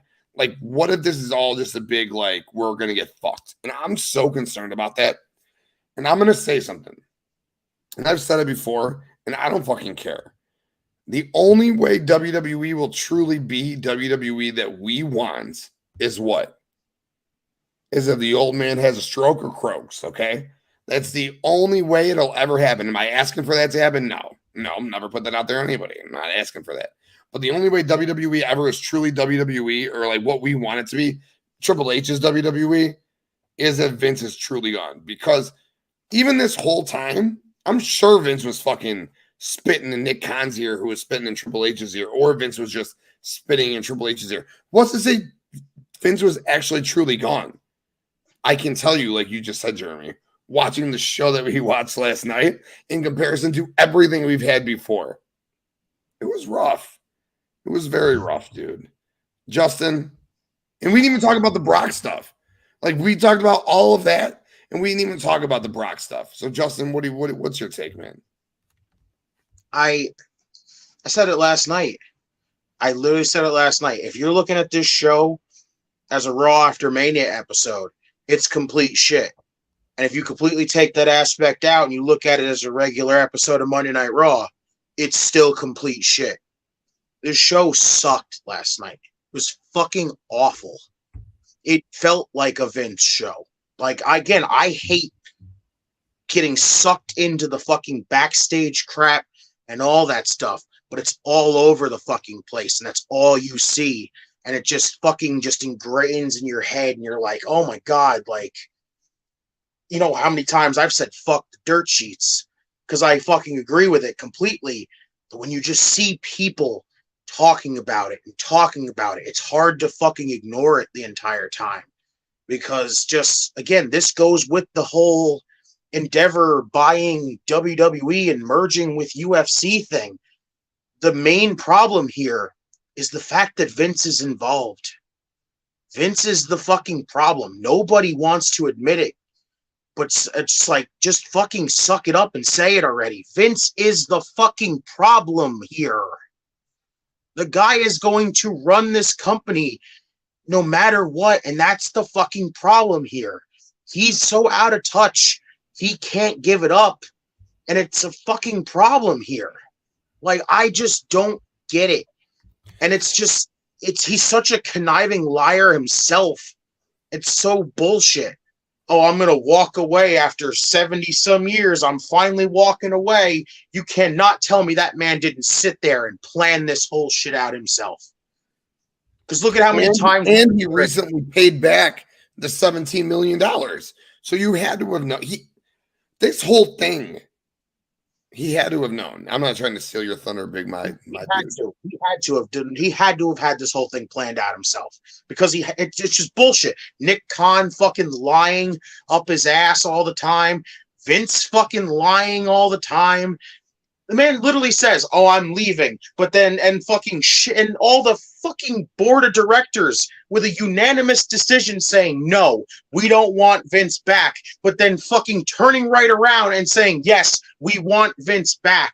It's a bunch of bullshit right here. It's a bunch of corporate fucking yes men who can't get their fucking lips off of Vince McMahon's ass. It's fucking insane, dude. You know who I feel bad for? I feel bad for people like Brett and people like people who have left WWE and then they came back and they're like, "Oh, Triple H is back. Like, this was awesome." But Brett, if you go back, check the Brainbuster Boys podcast out. They are so fucking awesome. He marked out for the fucking Roman Cody ending. 5-star match, best match of the weekend, he said. So that just goes to show you. But like, people like him were gone, disinterested because of this shit. And then they're back, all right, watching, 5-star matching. My wife, hardcore eyes interested. Us, we didn't have a DQ finish for fucking like 4 weeks. A count-out finish for like 4, I don't know. Mm-hmm. Devin, don't stress out on what you can't control. Vince is back and he's back. I get it. I get it. And Ivan said, facts, J-Man, preach. Very true. Vince needs to find a way to come back in creative, so this is his way in. Most definitely his plan. Absolutely. Brian says, if anyone's going to kill my creation, I'm going to do it. It's just the fact that he and Dan. Oh, sorry. I stopped reading the quote. But if anyone's going to kill my creation, I'm going to do it. So, yes, exactly. Just the fact that he and Dana White are together just reeks. I don't think Dana White wants to work with that guy, according to Bakley. I don't think that they like each other. But it's like, I look at it this way. We saw all the talk that all these other places wanted to buy WWE. Oh my God, yeah, that's a fucking good question too, because he's a fucking villain. That's why. He's literally a fucking black and white 60s and 70s or 30s and 40s fucking movie villain now with his fucking mustache where he's like, "You can't stop me now." Like, he's literally he's literally a real life villain right now, and that's the fucking problem. He thought maybe if I grow a mustache, it'll truly prove to you that I'm a real fucking villain. The guy is awful. Like, the fact that he is here still, yes. Like this whole thing of all these places that wanted to buy WWE, you cannot. There's just this feeling that they didn't want Vince involved, and that was the fucking thing that Vince was like, "Nope, sorry, I ain't buying with you." But the minute fucking that Endeavor wanted to because they were going to have Vince involved. And that is the freaking problem. This whole deal would have been fucking awesome. I think this would have been a really freaking interesting deal. But if Vince but the fact that Vince is involved with it, it immediately just fucking sours it completely. Like if Vince had more it's because of this comment right here, like JD says. As much as we shit on Vince, we can't deny the sadistic motherfucker created a lot of things that we loved. Yes, big time facts and big time facts. And the fact that that sadistic motherfucker created so many things that we loved means having his name involved, whether he is a pedophile who stole $17 million to pay women off. I'm sure it was way more than that. I'm sure he did more. But whether he did all that, he is the creator of WrestleMania. He is the one who took all of the territories and put them together. He is the one who took Ted Turner and fucking curb stomped his ass and said, hey, I run the wrestling industry. Paul Heyman works for me. Eric Bischoff works for me. I run wrestling. And yes, having his name involved for Endeavor is massive at first.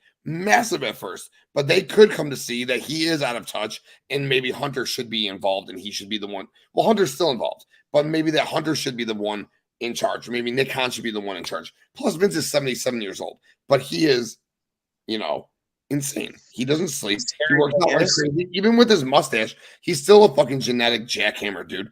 And it's his business. And Justin, like you said, okay, he didn't want to maybe sell to this company A or company B, company C, company D, because they didn't want him involved. Vince is only coming back to get involved with the sale of the company. Why? So he can get involved with the sale of the company to a place that Vince McMahon can get back involved with. So then they sell to a company. And so it's what, 59-49 that I forget the guy's name who runs it, Ari, whatever, to Vince McMahon.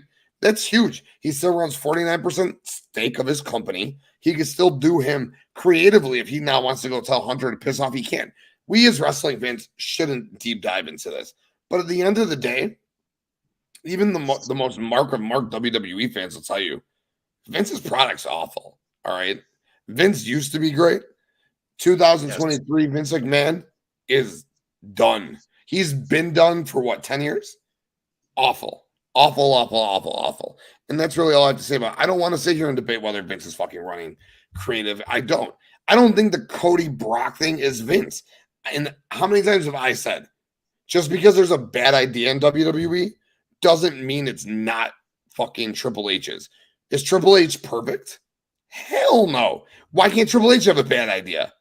It's a 3-hour program, plus 2 hours of SmackDown, plus 2 hours of NXT, plus house shows, house shows limited, but still you got to put on those shows, PLEs, pay-per-views, Devin, and everything else he has to fucking do. Of course he's going to have a bad idea here and there. Ivan says, look, right now it's too early to even digress that Vince is back. If so, what can we do? Believe me, karma will bite Vince. Give it time, it will. And the way that it will happen, Endeavor revenue issues, yeah. I agree. He's going to have revenue issues for sure. I think at first having him there with stocks is going to be more beneficial. You know why? Because casual people see the name Vince McMahon and they think, oh, WWE. They don't think fucking pedophile who stole money. And then he paid it back. He'd always say, I didn't steal it. I paid it back. JD says he will do what he wants because truthfully, we put him in that position. We watch every Raw, SmackDown, and PLE. He feels that WWE will fail without him. And yes, that is very true. But even like the ratings have been down. Even when they went down to 1.5 million, that's still 1.5 million people watching the product. Peacock is huge. How many people watch the PLEs? And for every person, and we all could say it, anyone who's in the chat and the three of us here, how many people do we see on Twitter say, I canceled my Peacock subscription. I'm not going to watch Raw. How many times have we said I'm not going to watch Raw? I mean, I've said I'm not going to watch Raw 100 times going forward. And I'm not saying because of Cody by any means. I'm off a high. I was off a wrestling high this weekend, even with Cody losing. It was so good. Did Raw deflate me? Not really. Raw didn't really deflate me at all, to be honest with you. I'm curious to see where Liv and Raquel go. I think that if they actually beat Becky and Lita, that would be dope as fuck. Do I think they will? No. But I'm interested in with it. And Brock and Cody was dope. Was the show boring? Yes. Very boring for a Raw after WrestleMania. But am I uninterested in the product? No, not by any means. It's just, I don't know. It's just really, the whole thing to me is just fucking sketchy. And it just shows you that Vince had this whole thing. It just feels like fucking planned, and it's not good. It's not going to end well. Like I said, that man's involvement in this company now is a fucking cancer. Vince needs to go. And I hope that this whole show, fucking Monday, of them just seeing how low it was means that's it. This is it. Like, we're not keeping him around for this. And the people at Endeavor have to see, like, the Twitter. I mean, the IWC, as much as we think we make up a big part of wrestling, sadly, we don't. And I don't even want to lump us into the IWC because I think they're fucking complete and utter idiots. But at the end of the day, I think we're all a part of it, whether we like it or not. JD says, completely agree, TK.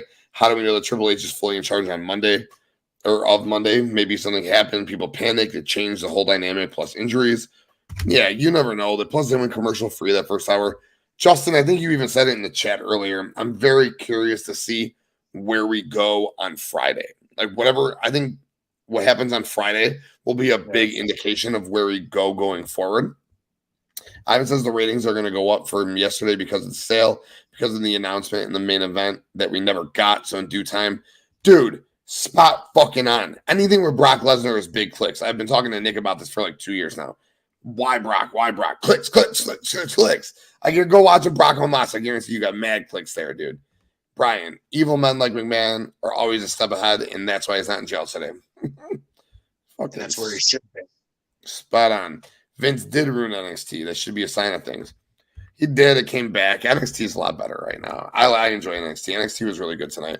All right. I think we hammered out Raw after Mania. Great topic. Chat blowing up. Really appreciate you guys. Keep it coming if you're here for sure. Justin, pick a topic. Talk about it.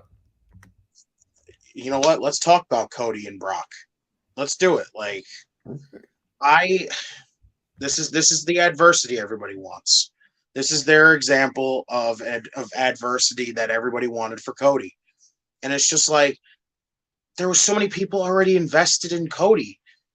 Like, what the fuck? Why are we, again, not capitalizing on the fact that Cody is fucking loved by people right now? I don't need to see Cody and Brock.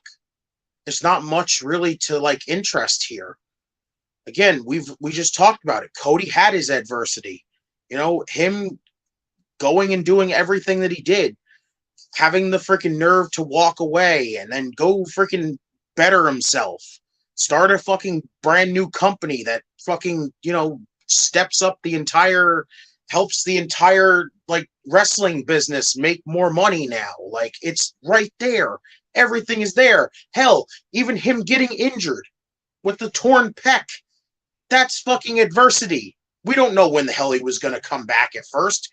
Because look at how long they did, but when they didn't show us the fucking packages, but then they started showing us the video packages.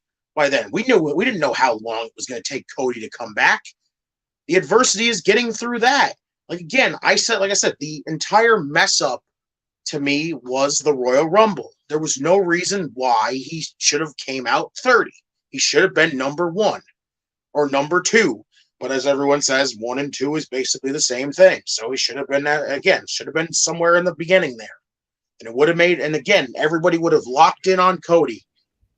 And to the way they told the story, they had everybody locked in on Cody. But now that it's like they're going the route, clearly, of trying to give Cody the Cena route, this is what's going to, I really think, mess up a lot of shit. This is going to mess up a lot of shit.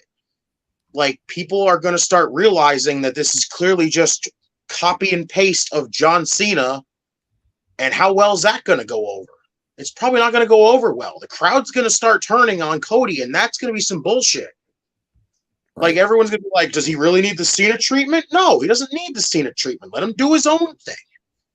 But he's already got everybody behind him. Just start fucking telling something different here. He doesn't need to go through Brock. Nobody needs to see him face Brock to fucking do this. Like, everyone wanted Cody to win the fucking match. Like, it's that obvious. They just build more off of that, and get them to stay behind Cody. But now you're pushing it to a freaking extent where everyone's going to be like, oh, well, he's clearly getting the Cena treatment. I don't know how I feel about this. Like, Justin, let me ask you: if it was Cody who won the belt as he should have, and Brock was his first challenger, even if it was so obvious, okay, so obvious to the point where on Raw, Brock came out, same thing. No, because Roman couldn't have been there. But like, if Cody came out and then Brock came out and like he acted like he was their friend, and then he just fucked him up, and then he didn't come back until SummerSlam. Cody versus Brock SummerSlam. How would you feel about that? that would have been fine. That actually would have been fine. But the fact that the title wasn't even thought of putting on Cody right there, this just screams, yes, it's clearly obvious Brock attacked him because he can't get the freaking title. Cody still can. It's obvious right there. Like when the commentators were screaming the entire time, like, why is Brock doing this? I don't get why Brock's doing this. It's kind of obvious why he's doing it, okay? Literally, Roman talked about it. Brock has nothing to lose or to gain during the tag match. Cody has it all to gain. But again, you would figure that would be the reason why he would want to kind of, put everything aside and kind of help Cody, because then literally he wins the title. Guess what? He can challenge for the title again. And then when if Cody went in there to face Brock and beats Brock, then it means something. That's freaking massive. Imagine if your first challenger is Brock Lesnar and you beat Brock Lesnar. That's huge. Not Cody. even your first, Justin. So on Raw, Brock comes out. I like the tag team idea. I do. And I like Brock turning on him. I don't know who they wrestle at this point because Roman doesn't make sense. Roman should have lost and went away to like Survivor Series. Roman shouldn't have came back for like 6 months, 7 months even, all right? So I don't know the tag match. Solo and someone. The Usos and someone. I don't know how it breaks down, whatever. But Cody and Brock that way. And then, yes, we all are like, Brock's going to turn. But when he does, it's like, yeah, I want your title, bitch. I couldn't challenge Roman. I'm going to fuck you up and take your belt. But then Brock leaves. Cody then Cody has Finn Balor, who beat Edge at WrestleMania. He didn't, obviously. We all saw what happened. But Balor should have beat Edge at WrestleMania. And then Cody and Balor could have had a couple of months feud before Cody and Brock at SummerSlam. Now, that's what I would have done because I don't hate this Cody Brock thing. As a matter of fact, I think when we were on the show a couple of weeks ago, I said, I want Cody and Brock. I want Cody and Edge. I think those are big time feuds that we haven't seen that would be awesome. And I want Edge and Brock. I want like all three of them to bang in different ways. I think that would be awesome. So I'm down with this. I just don't necessarily like that they got there without the belt. Jeremy, what about you?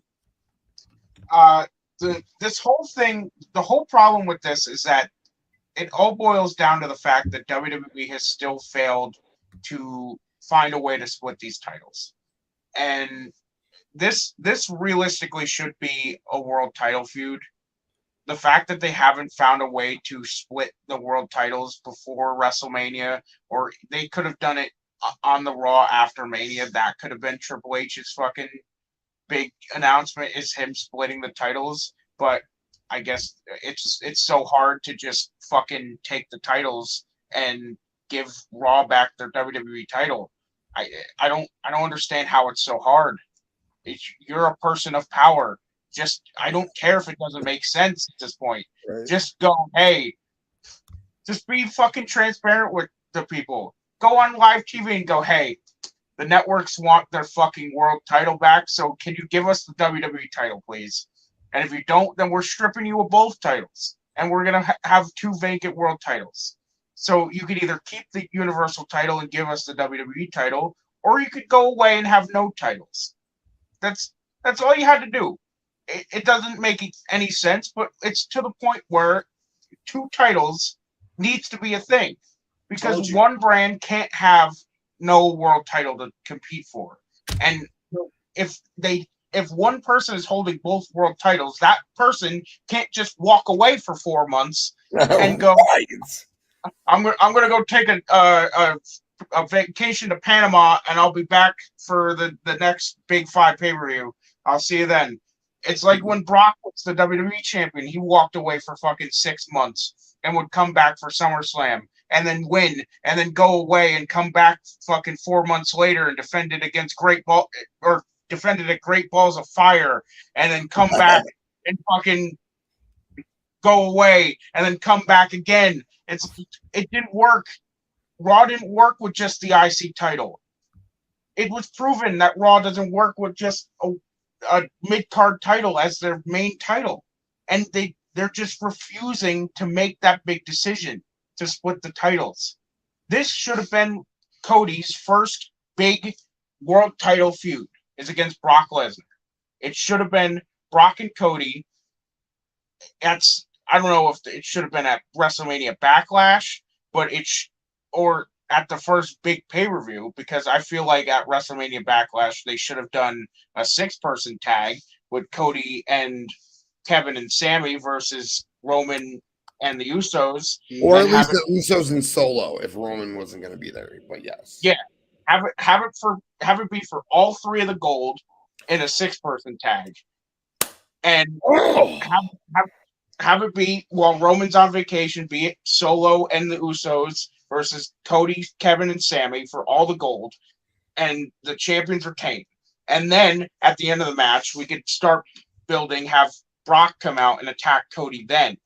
But we're doing this non-fucking title feud now. I already told you how you could even do it with splitting the fucking titles. I told you. Cody wins both at WrestleMania, comes out Monday, holding both, and says, I completed the story, but there's something wrong here. There's no reason why I have 2. The Universal title is not something that says I needed to complete my story with this. I completed my story by winning the WWE title. He vacates the Universal Championship. We have a tournament on SmackDown to crown the new Universal Champion. Right there. Drew McIntyre wins. Yes, Drew wins. Gunther takes it off of him down the road. It would have been so much better. Right. Perfectly booked right there. Cody's then freaking built. You have the rematch. Again, you can even do the 6-man tag match with both on the line because, again, Roman would still be challenging still for one of the titles that he just lost in all technicalities. Yeah. Champions retain, and then Brock shows up. Then it's Brock and Cody. We're building fucking feuds. And again, you're just putting some feuds in there right now until one of the bigger ones shows up, a.k.a. Randy Orton. When Orton comes back, Cody and Orton, your legacy story is built off of that. There you go. And let's not sit here and pretend that Cody has to hold that belt for a year. If Cody holds that belt for 6 months, that's fine. If Randy Orton takes the belt off of CodyRhodes at Survivor Series, goes on to feud with Roman, loses to Roman holds it till WrestleMania, loses it to Seth. I understand it's a little hot potato, but it's okay. Or if the belts are split, by God, the belt's good. But this is all what if, because it's going to be, as Devin would say, hashtag WrestleMania 40. Hey, that tribal chief ain't losing that belt to WrestleMania 40. I don't think it's going to happen. I think Cody's going to get that same trajectory, that same buildup. He'll fight Brock. He'll beat Brock. And then you're right. Maybe at SummerSlam it'll be Cody and Randy. I think it's going to be Randy and Roman, though. Devin might be right. Roman and fucking McGregor. I mean, it's box office, right? It's box office. My one concern about the whole thing is just it's going to come off wrong to everybody, and it's going to turn people off of Cody, because everyone was talking about last night when Brock jumped him, there was starting to be boos on Cody, and that's a problem. Well, there were boos. If you listen at WrestleMania, I told my wife, I was like, ooh, they're booing him. That's not good. There was like 8,000 to 10,000 people who started to boo him at first. Cheered Roman. Then as the match went, it got all Cody, dude. The whole place was Cody. That's why I said like maybe it was 78,000 instead of 81 who were for Cody. But to start the match, it was only like 66 to 67 who were with Cody, okay? So he swayed about 11,000 people in that crowd from Roman to him. It's fucking befuddling, mind-boggling. It doesn't make sense. Anyways, we can't talk about Roman and Cody all night. I'm going to move on to my topic. I'm going to go with ROH Supercard of Honor. I'm just going to throw a couple of matches out there all together because we're not going to talk about the whole show. I want to lump together 2 matches. I want to lump together EddieKingston and Claudio. I want to lump together SamoaJoe and MarkBriscoe. And SamoaJoe beat MarkBriscoe. It was a fucking fire match. MarkBriscoe said his destiny was to win the ROH Television Championship. I think his destiny might be to win the ROH World Championship, which is why he didn't win this belt here. And EddieKingston left AEW. He quit. Said, we better order this show or we're pieces of shit. We ordered the show, he loses the title. What the fuck, bro? He gets on the mic after the show. He's talking shit, blah, blah, blah. Fuck this, fuck that, blah, blah, blah, blah. I'm like, all right, Eddie, get on with it. He never got on with it. They cut him off. He's like, they're cutting me off. Fuck off. Felt very ECW-esque, actually. I don't know if that's what he was going for. I digress. EddieKingston has got to beat Claudio. It's not in the next month. It's next 2 months because I think they do quarterly pay-per-views like A-Dub. But next pay-per-view, it's got to be like a career versus title match. Eddie's got to beat Claudio 110%. It's just crazy to me how they told the same story in the Cody Roman match that they told in Eddie Claudio that they told in MarkBriscoe and SamoaJoe. And it was just like, we had so many highs. And while those matches were incredible 5-star matches, 4.5-star matches, the ending. I know heels have to win. But TK went so Vince McMahon this weekend. And Triple H went Vince McMahon in the main event. So it's just like demoralizing. But where do you guys think that they go with the ROH Championship and the Television Championship? I personally think next pay-per-view, it'll be like a career versus title match. Eddie gets that big win. I've spent $40 more to see it. And Joe continues to do his thing with the television belt. But eventually, like maybe Eddie turns heel and face MarkBriscoe takes the belt off, the world title off of Eddie in like 6 months. So I guess I'm just asking, what do you guys think about those 2 matches and the stories going forward with ROH? Before you do, let's see what the Tribal Chief has to say. Real quick, if the crowd is booing Cody already, that just proves the fans would turn on him if he beat Roman too. No, I agree. Cody will not be a sustained face. People will eventually turn on him. He will get turned on now, which is the biggest concern with him not winning that belt. Him not winning that title means people will shit on him and SethRollins will take over. And you got Lashley. Like, we want Lashley. We want Rollins. And again, yes, that just proves the point even more. Absolutely. Justin, ROH, what do you think about these 2 stories? I thought the stories, for both were really fucking good going into it. Like, Mark, I'm going to start with Mark and SamoaJoe. Mark basically said, I've never beaten SamoaJoe, and my main goal is to win the television title. He hasn't said anything about winning the world title, which I'm surprised, his brothers won the world title. Why wouldn't he aim for the world title? But again, it seems like he's starting like he's going to build himself up to get to that eventually.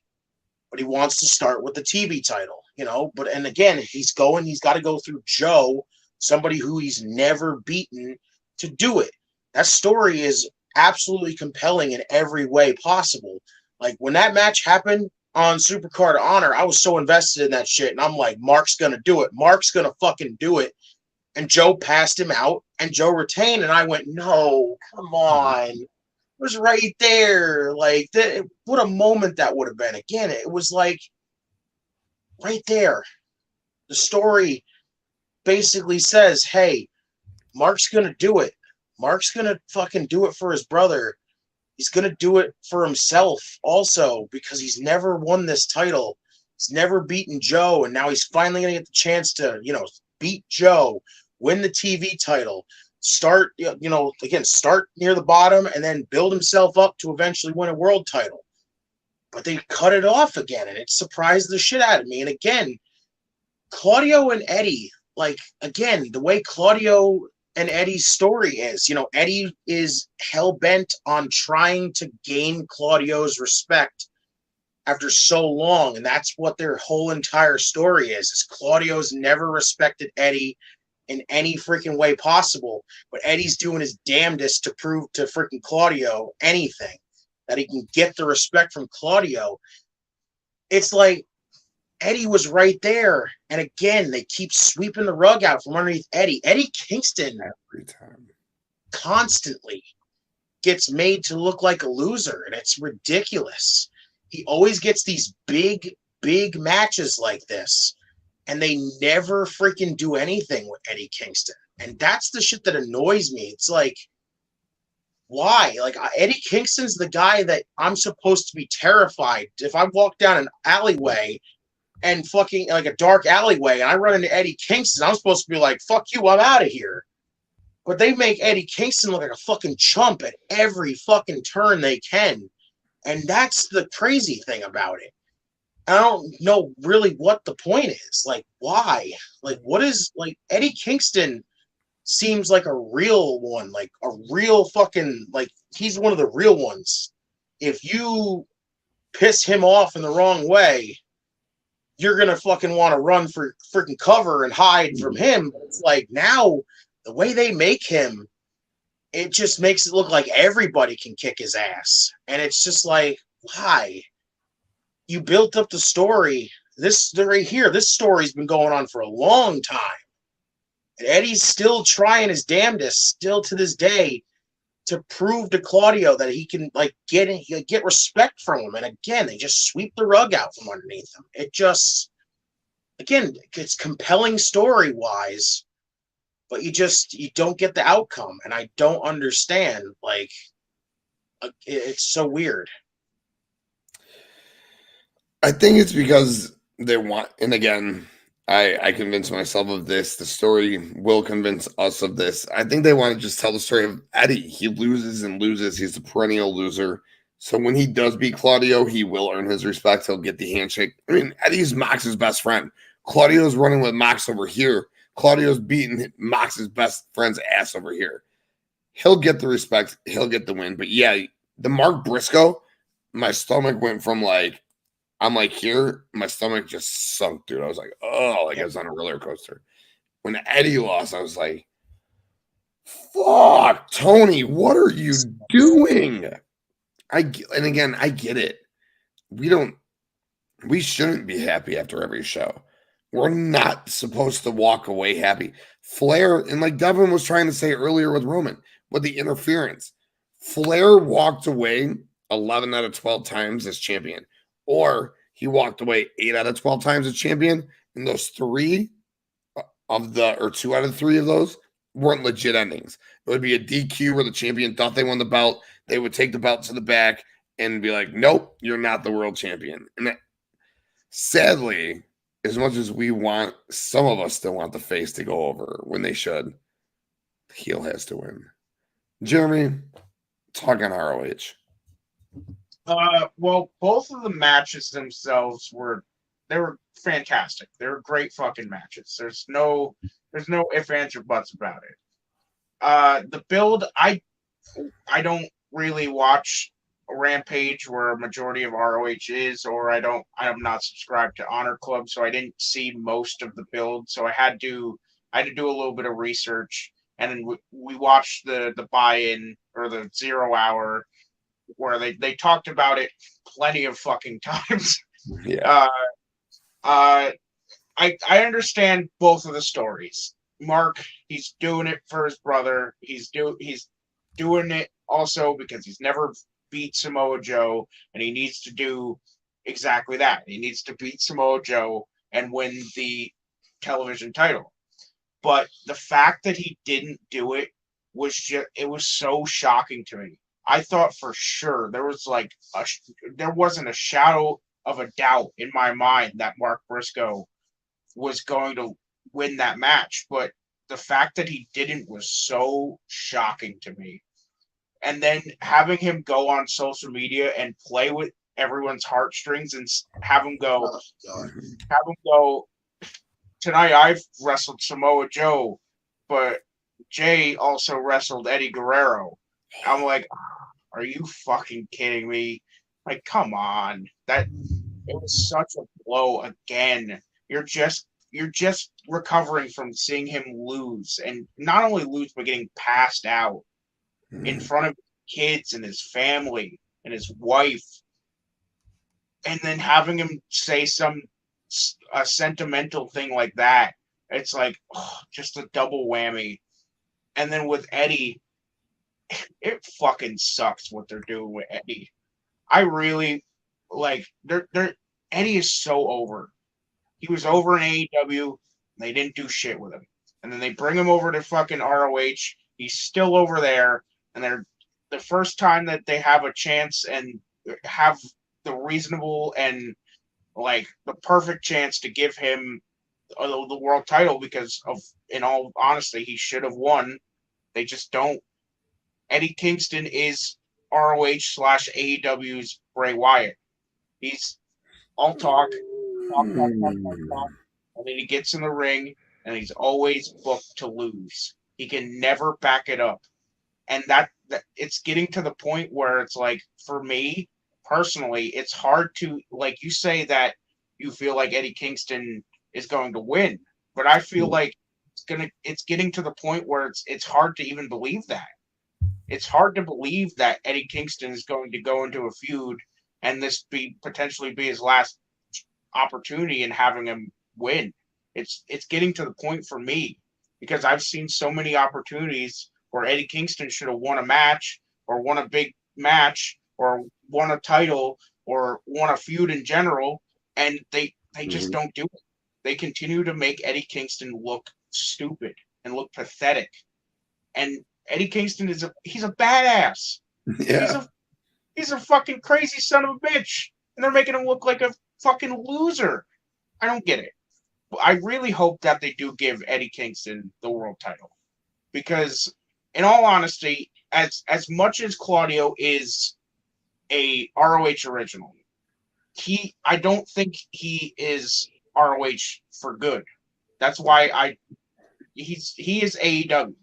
He is AEW. That's why they took the Fear title off of Shibata, or put it on Shibata, I should say, Yes. and took it off of Wheeler because Wheeler's not ROH. Wheeler's AEW. Yes. And this was the time to solidify your ROH roster. Samoa Joe, again, is also not ROH. MarkBriscoe will be. So this was the opportunity. This should have been the start of the new era of ROH, where you had your champions of Eddie, Shibata, MarkBriscoe, the new tag team champions, the Lucha Brothers. You had Athena as the women's champion. You have the Embassy as the 6-person tag team match, or the tag team champions. And then that's your new era of ROH. But now we have, in all honesty, still have 2 AEW roster members as ROH champions. And it's like, we don't need ROH stuff cluttered onto AEW TV. And they should have just, Supercard of Honor should have been the time to solidify the new era, and they just didn't. For the most part, they didn't. Here's the other thing about it too. I'm gonna bring up the Mark thing one more time. Like, they had the moment where after he lost and they had him walking backstage and he was carrying the tag title and he sat down just emotional as shit, like just dropped the title, sat down and they like asked him about the loss to Samoa Joe, and he says, I let myself down. He goes, I let my family down.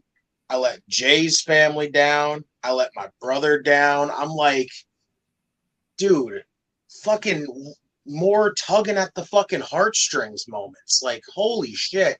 So, Justin, do you think if they're doing that, it's because they're going to have a ladder match, Samoa Joe versus MarkBriscoe, and then he's going to go reach for the sky, and then he's going to get that belt? Maybe, like, while I was listening to you guys, it is, Jeremy, I said like verbatim what you just said going into the show.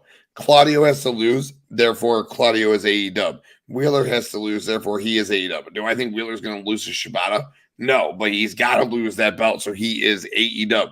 Joe, I can fuck with Joe being ROH. I don't necessarily need Joe to be AEW, but should Joe be AEW? Yes, he should. The Lucha Brothers, it's okay if they're over there. They're not doing anything in AEW. They could be over there. So I did want Eddie, Mark, Lucha Brothers, Kingdom in some capacity, the Lucha Brothers, to be the champions when it was all said and done to end the night. All it means is they're not completely sold on ROH being its own brand yet. And while 6 months ago I would have told you to fuck off and that's bullshit, now I'm actually okay with it because they're doing it their own product of television, so to speak, for it. So they're trying to invest and build it. So I'm cool with that. So build it up. 3 months from now, have your next pay-per-view. Eddie wins.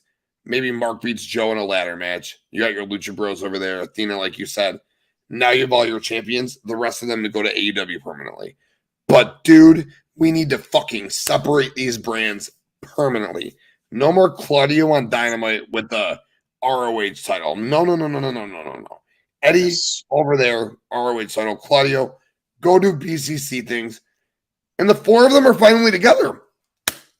And I had to do that AE Dynamite show by myself because I told the boys at the Bloodline Entertainment Network that I will fulfill that duty and I will get that done WrestleMania week. I did it like 1 a.m, so I didn't even invite you guys on because I was like, shit, I'm going to pound this out at 1 a.m. I don't know what they're doing. It's too late.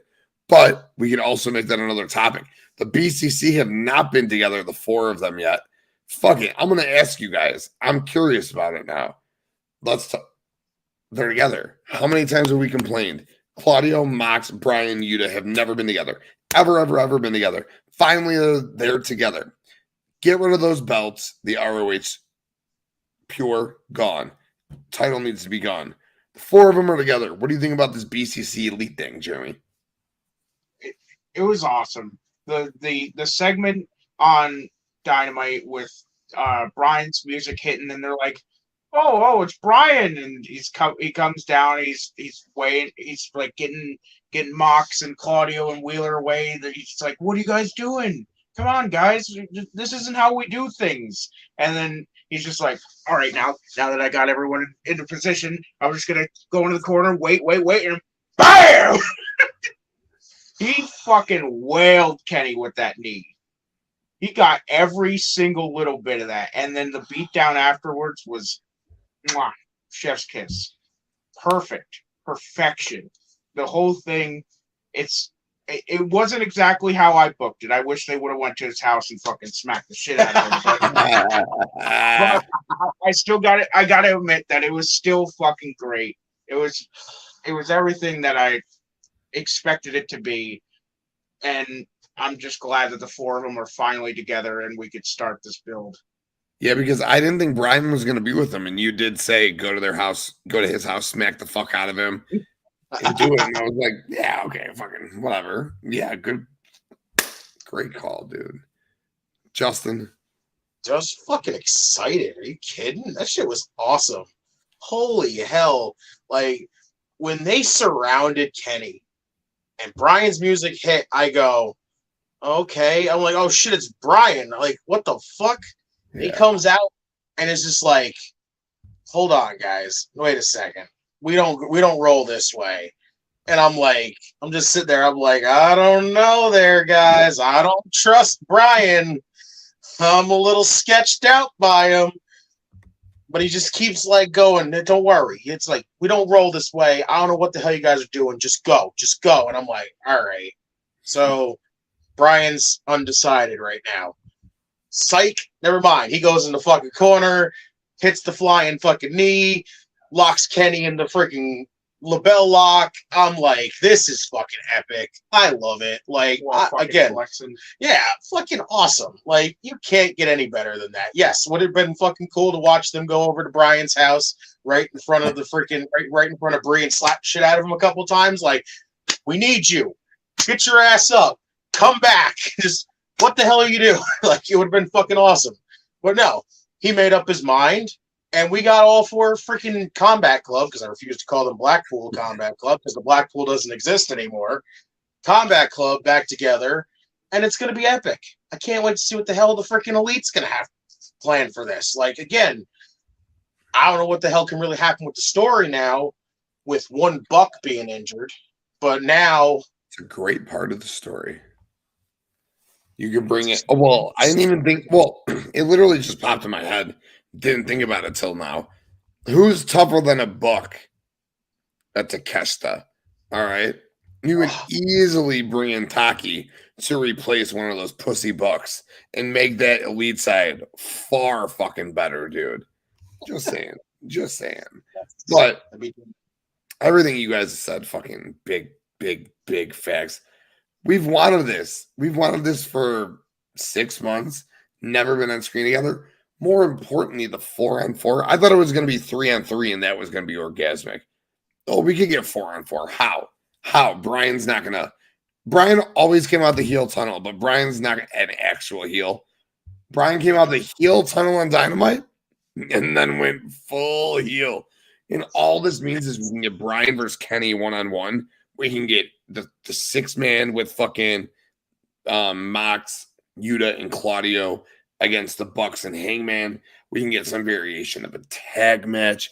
There is so much that we can get out of this. Brian says, as great as Brian is as a face, he is deadly as a heel. Yes. He is deadly. And it's not Mox. Mox is not the ringleader of this faction. It's Brian. I was at the show when Brian jumped out of the crowd and said, Mox, we can fight or we could be one.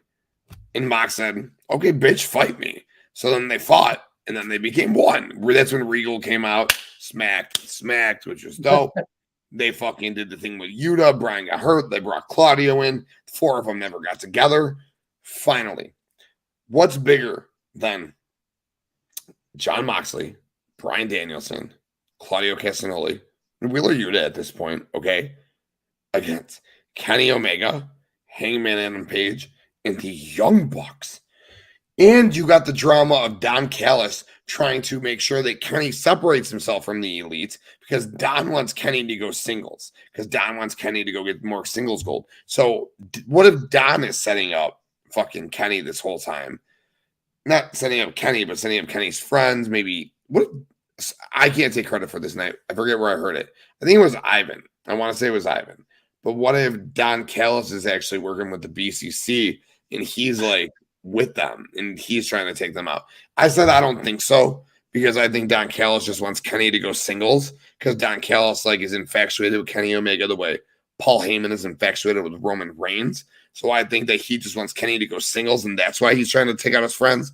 But we got layers to the story and we got matches that could intertwine in this story. And it is fucking awesome. AEW is killing it with their stories right now. You got this. You got the women's story that's still compelling. You got the pillars in the world championship. Everything that Jungle Boy and MJF did this past week was awesome. The Jungle Boy match with Matt Hardy was whatever. But Jungle Boy Jack Perry cut his best promo of his career after that match with Matt Hardy. When MJF came out and talked shit, they went back and forth. He fucking hit about MJF being single again, whatever. MJF said, you're like the only guy in this locker room that I respected. I went up to you after our match and said, you could be it. And he said, what? I could be you? I could be a fucking piece of shit, a lonely cocksucker for the rest of my fucking life? No fucking thank you. And then MJF goes, oh, well, I did talk to your girlfriend, Anna J backstage, and she said, you're a little between the legs or some shit. And I was like, oh my God. And then Jack just goes to town on his ass. Boom. Then you go to next week. You have Darby Allin do the same thing. You have I think it's actually Sammy's match. So I forgot who Sammy's fighting, but you have Sammy beat whoever he does. And then you have MJF come out and you do the exact same thing. And you're like, why do you want repetitiveness, Tim? And I said this on the Dynamite Watch or the Dynamite After Show, but it was at 1 a.m. I don't think many people seen it, so I'll say it again. But why do you want repetitiveness? It's not repetitiveness, all right? It's not the same bullshit fucking trials and tribulations of MJF. It is MJF coming out and talking to Jungle Boy Jack one-on-one, bitch. And then it's Sammy does his thing and he comes out, he does one-on-one to Sammy. I beat you how many times, Sammy? How many times? And then Sammy cuts the promo of his life, okay, after wrestling a banger of a match. And then the following week, okay, Darby does the same thing. And then Darby cuts the promo of his career, which actually Darby just cut the promo of his career when they did the 4-pillar thing because that was phenomenal. Ivan, Chris said it first, then me. I agree. Chris said Callis can be the next man. Yes, exactly. Like I said, not taking credit at all. Chris, the director, Circle of Debate. Check it out. Got the man, dude. Yes, that's a great call. Kales could definitely be involved with the BCC for sure. I don't necessarily think he is because that dude is obsessed with Kenny Omega. Obsessed. I just think he's trying to get Kenny just to go solo by himself. But I digress. I'm so very excited for everything that has to do with this BCC story, this four pillar story, because again, it'll be the Sammy thing. Sammy and I said it earlier. Sammy and Takeshita just wrestled a match on Rampage. Go back and watch it. I forget who Sammy's wrestling on Dynamite this week, but I guarantee MJF comes out. Well, it's the MJF show since it's Long Island this week. It's another MJF celebration. So I still think it confronts Sammy, and then I think there's the same to Darby, and then we get the announcement of the Fatal 4-Way at the pay-per-view, which I'm down with. We got the women's story, the Elite versus the BCC story. I'm excited. I'm very excited with AEW. We got a couple more minutes. Well, I'm gonna give one more topic. We'll do a coin flip. It's gonna go to heads or tails. Justin, what do you call? Tails. It was heads. Jeremy, one more topic and we're riding out. What do you got? All right. I was debating on two different things. I was debating on either between Stand and Deliver as a whole or specifically the Edge and Balor Hell in a Cell match. Do you guys want to collaborate between the two of you guys? Put your heads together, figure it out? But,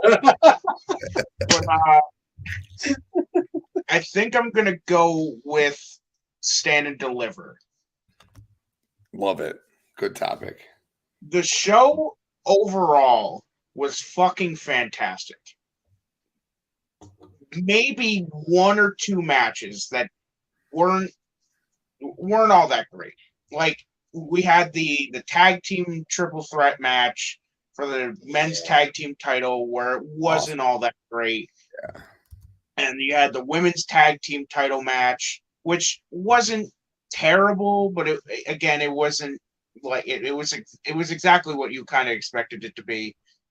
But then you had the NXT or the NXT North American title 5-pack challenge, which was fucking amazing. I had it second on my top 5 of the weekend. You had Grayson Waller and Johnny. Also, it was so fucking brutal, all over the place. So much fun. You had the women's 6-pack ladder match. All 6 women, 7 if you technically count JC Jane. They all showed out. They all impressed. Shout outs to Tiffany Stratton for taking that fucking bump. And for the people on the outside, fucking catch her. Will ya?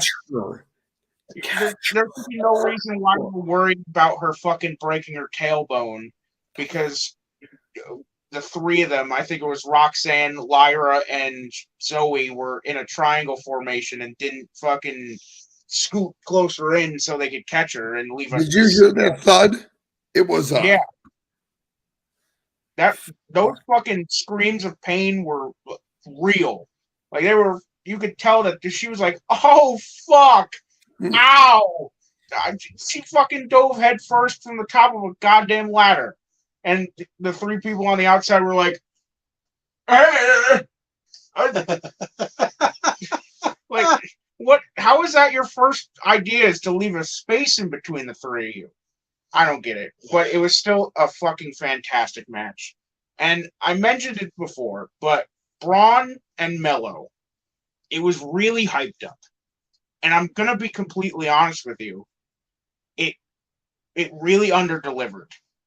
And with the match or the segment that happened on NXT, I think it was on purpose, because clearly they're building for another match, and clearly it's gonna have a lot more heat now.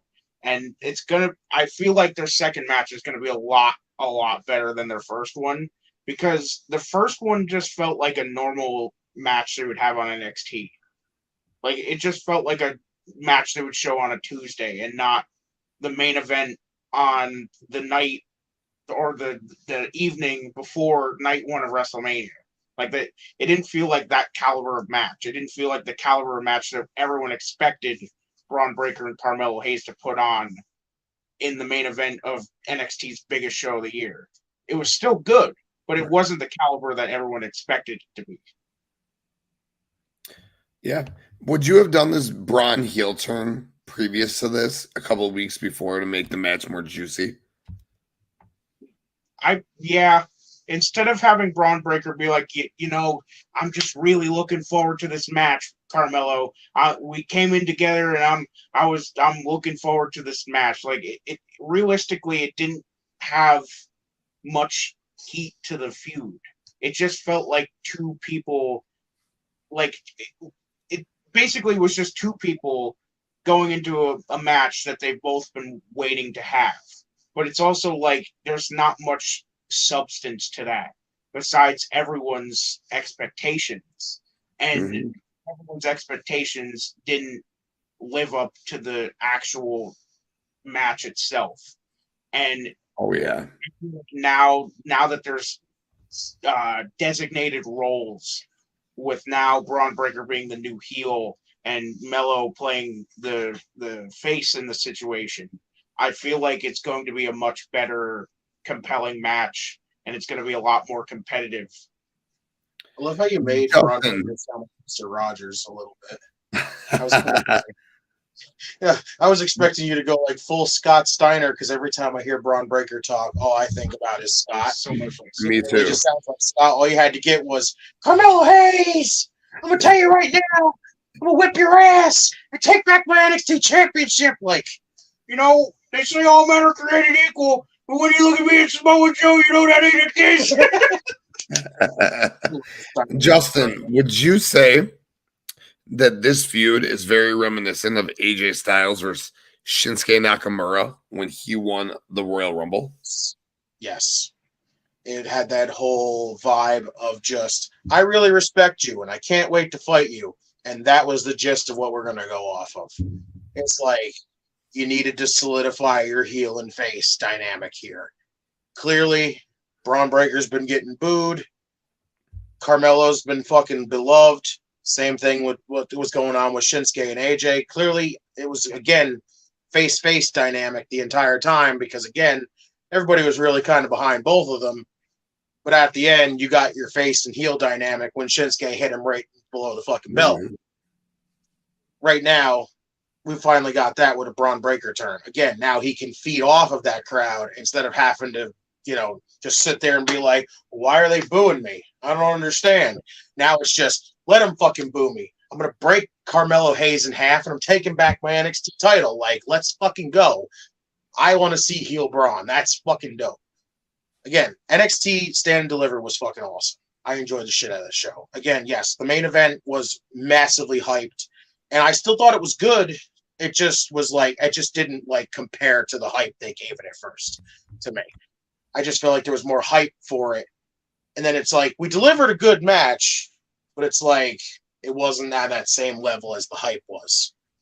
But everything else, basically, the NXT women's tag titles, it's just about as bad as the main roster women's tag team titles. I don't need to go into that whole debacle because I get tired of having to talk about that whole nonsense because we understand how bad it is. Other than that, like, basically, the rest of the show kicked ass. Women's ladder match was fucking fantastic. Yes, again, why didn't anybody catch Tiffany? Let's just have her splat because that's fucking stupid. Other than that, again, having Indy get that moment, she was the surprise. I didn't even freaking understand that I didn't even expect that she was going to win that. But you know what? In the end, having Dexter show up and help her win that and boost her up to win that title, like, hell, that was a fucking awesome moment. And then you get the continuation of that whole moment after Johnny beats Grayson Waller. That match was fucking awesome. Again, Grayson Waller looked fantastic there. Johnny is fantastic. The two of them beat the shit out of each other. Grayson Waller's back looked like fucking hamburger meat, for Christ's sake. It was nuts. And then you get the Wave reunion on the freaking stage, which was fantastic. You got the Fatal 5-Way, which fucking awesome. I love all 5 of those guys. They kick ass. It's just like the show was fucking awesome. Fuck. Everything Justin said times 2. Plus, want to give props to Axiom, Tiffany Stratton. Again, the moment from Dexter Lumis lifting Indy up, the Johnny Gargano and Grayson Waller match was fucking to die for. The Fatal 5-Way, the women's ladder match, the moment after Johnny Gargano and Grayson Waller. Chef's kiss, as my boy Devin would say. That moment, it's all about moments, WrestleMania weekend. That moment was ridiculous. And again, that's why Cody should have had his moment to end WrestleMania weekend.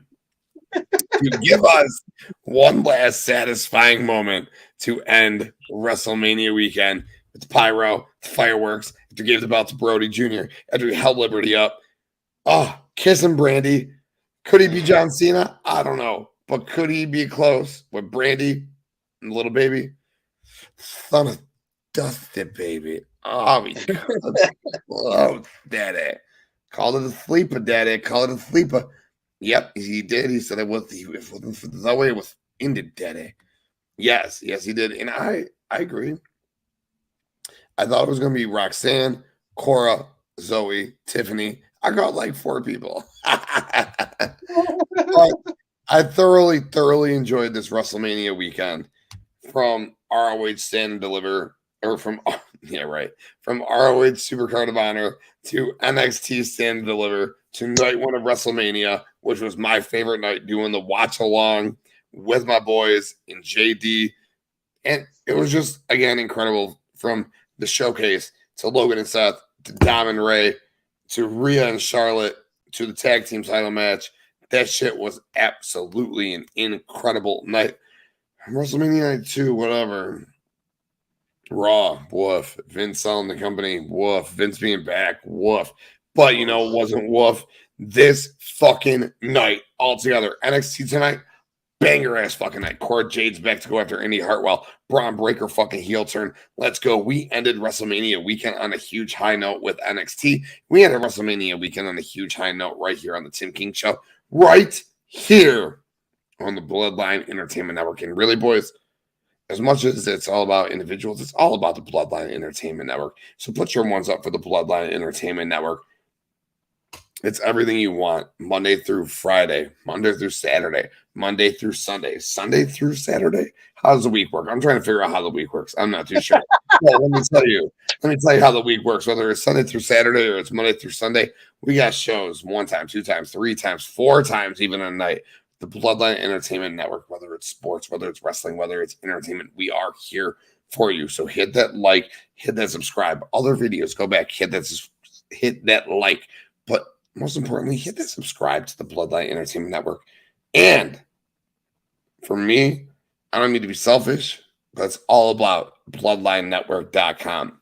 BloodlineNetwork.com. Sports, wrestling, entertainment, whatever your needs are, get on that website. And we're just like on the precipice of getting started with it all. Like, we just started just getting our podcasts on there, getting our drafts on there, getting Brett's top 10s on there. But now we're just getting rolling. We got all that stuff, plus TK's getting rolling with his power rankings. I got my WWE power rankings on there. I'm gonna do weekly power rankings for WWE, separating NXT, doing AEW.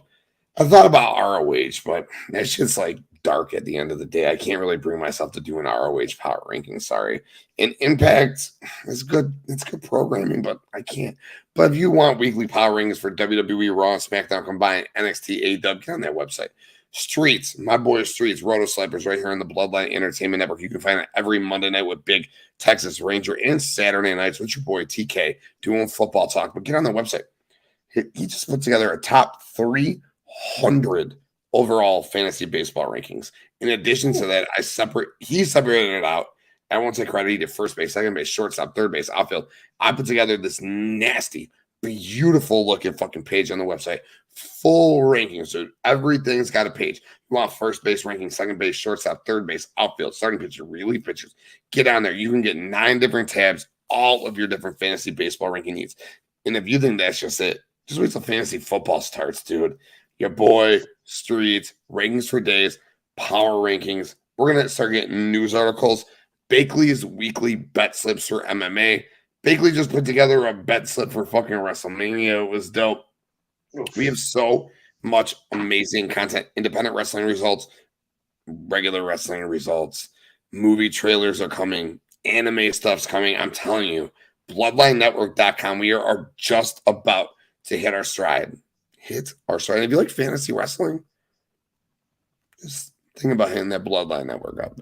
That's it, bloodlinenetwork.com.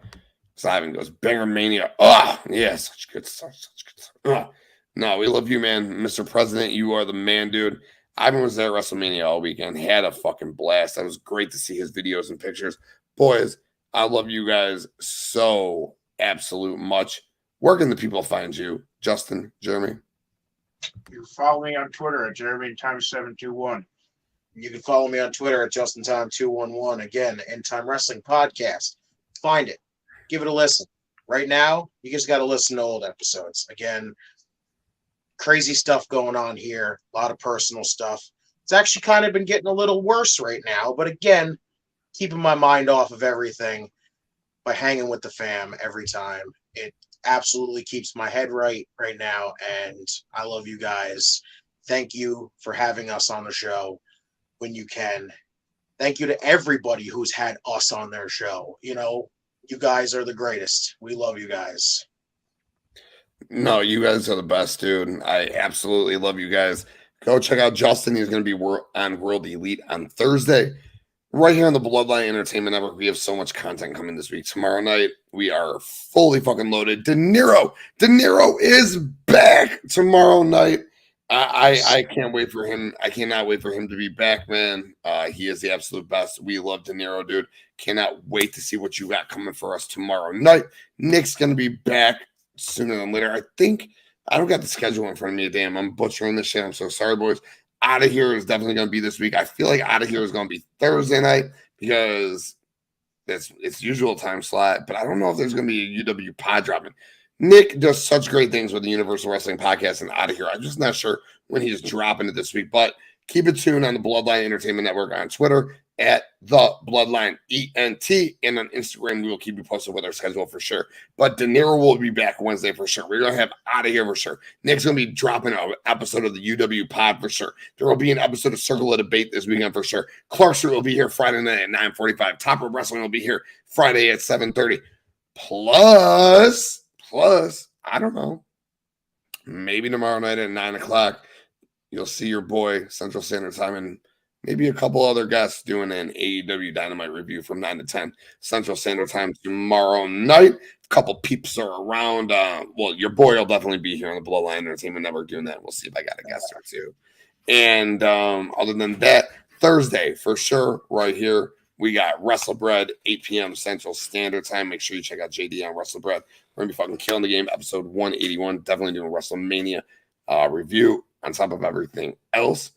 And that's it. It's a monstrosity of a week right here on the Bloodline Entertainment Network. So get at it. Check us out. Give it a like. Give it a follow. For everyone who tuned in, for everyone who watched, for everyone who listened, to my boys, Justin, Jeremy, I love you guys. Thank you so much. To my Bloodline brothers and my sister, I will throw my ones up.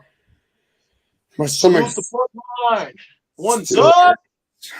That Cody didn't win. But I guess there's another day, right? It is what it is. Love you all. We'll see you tomorrow night. We out.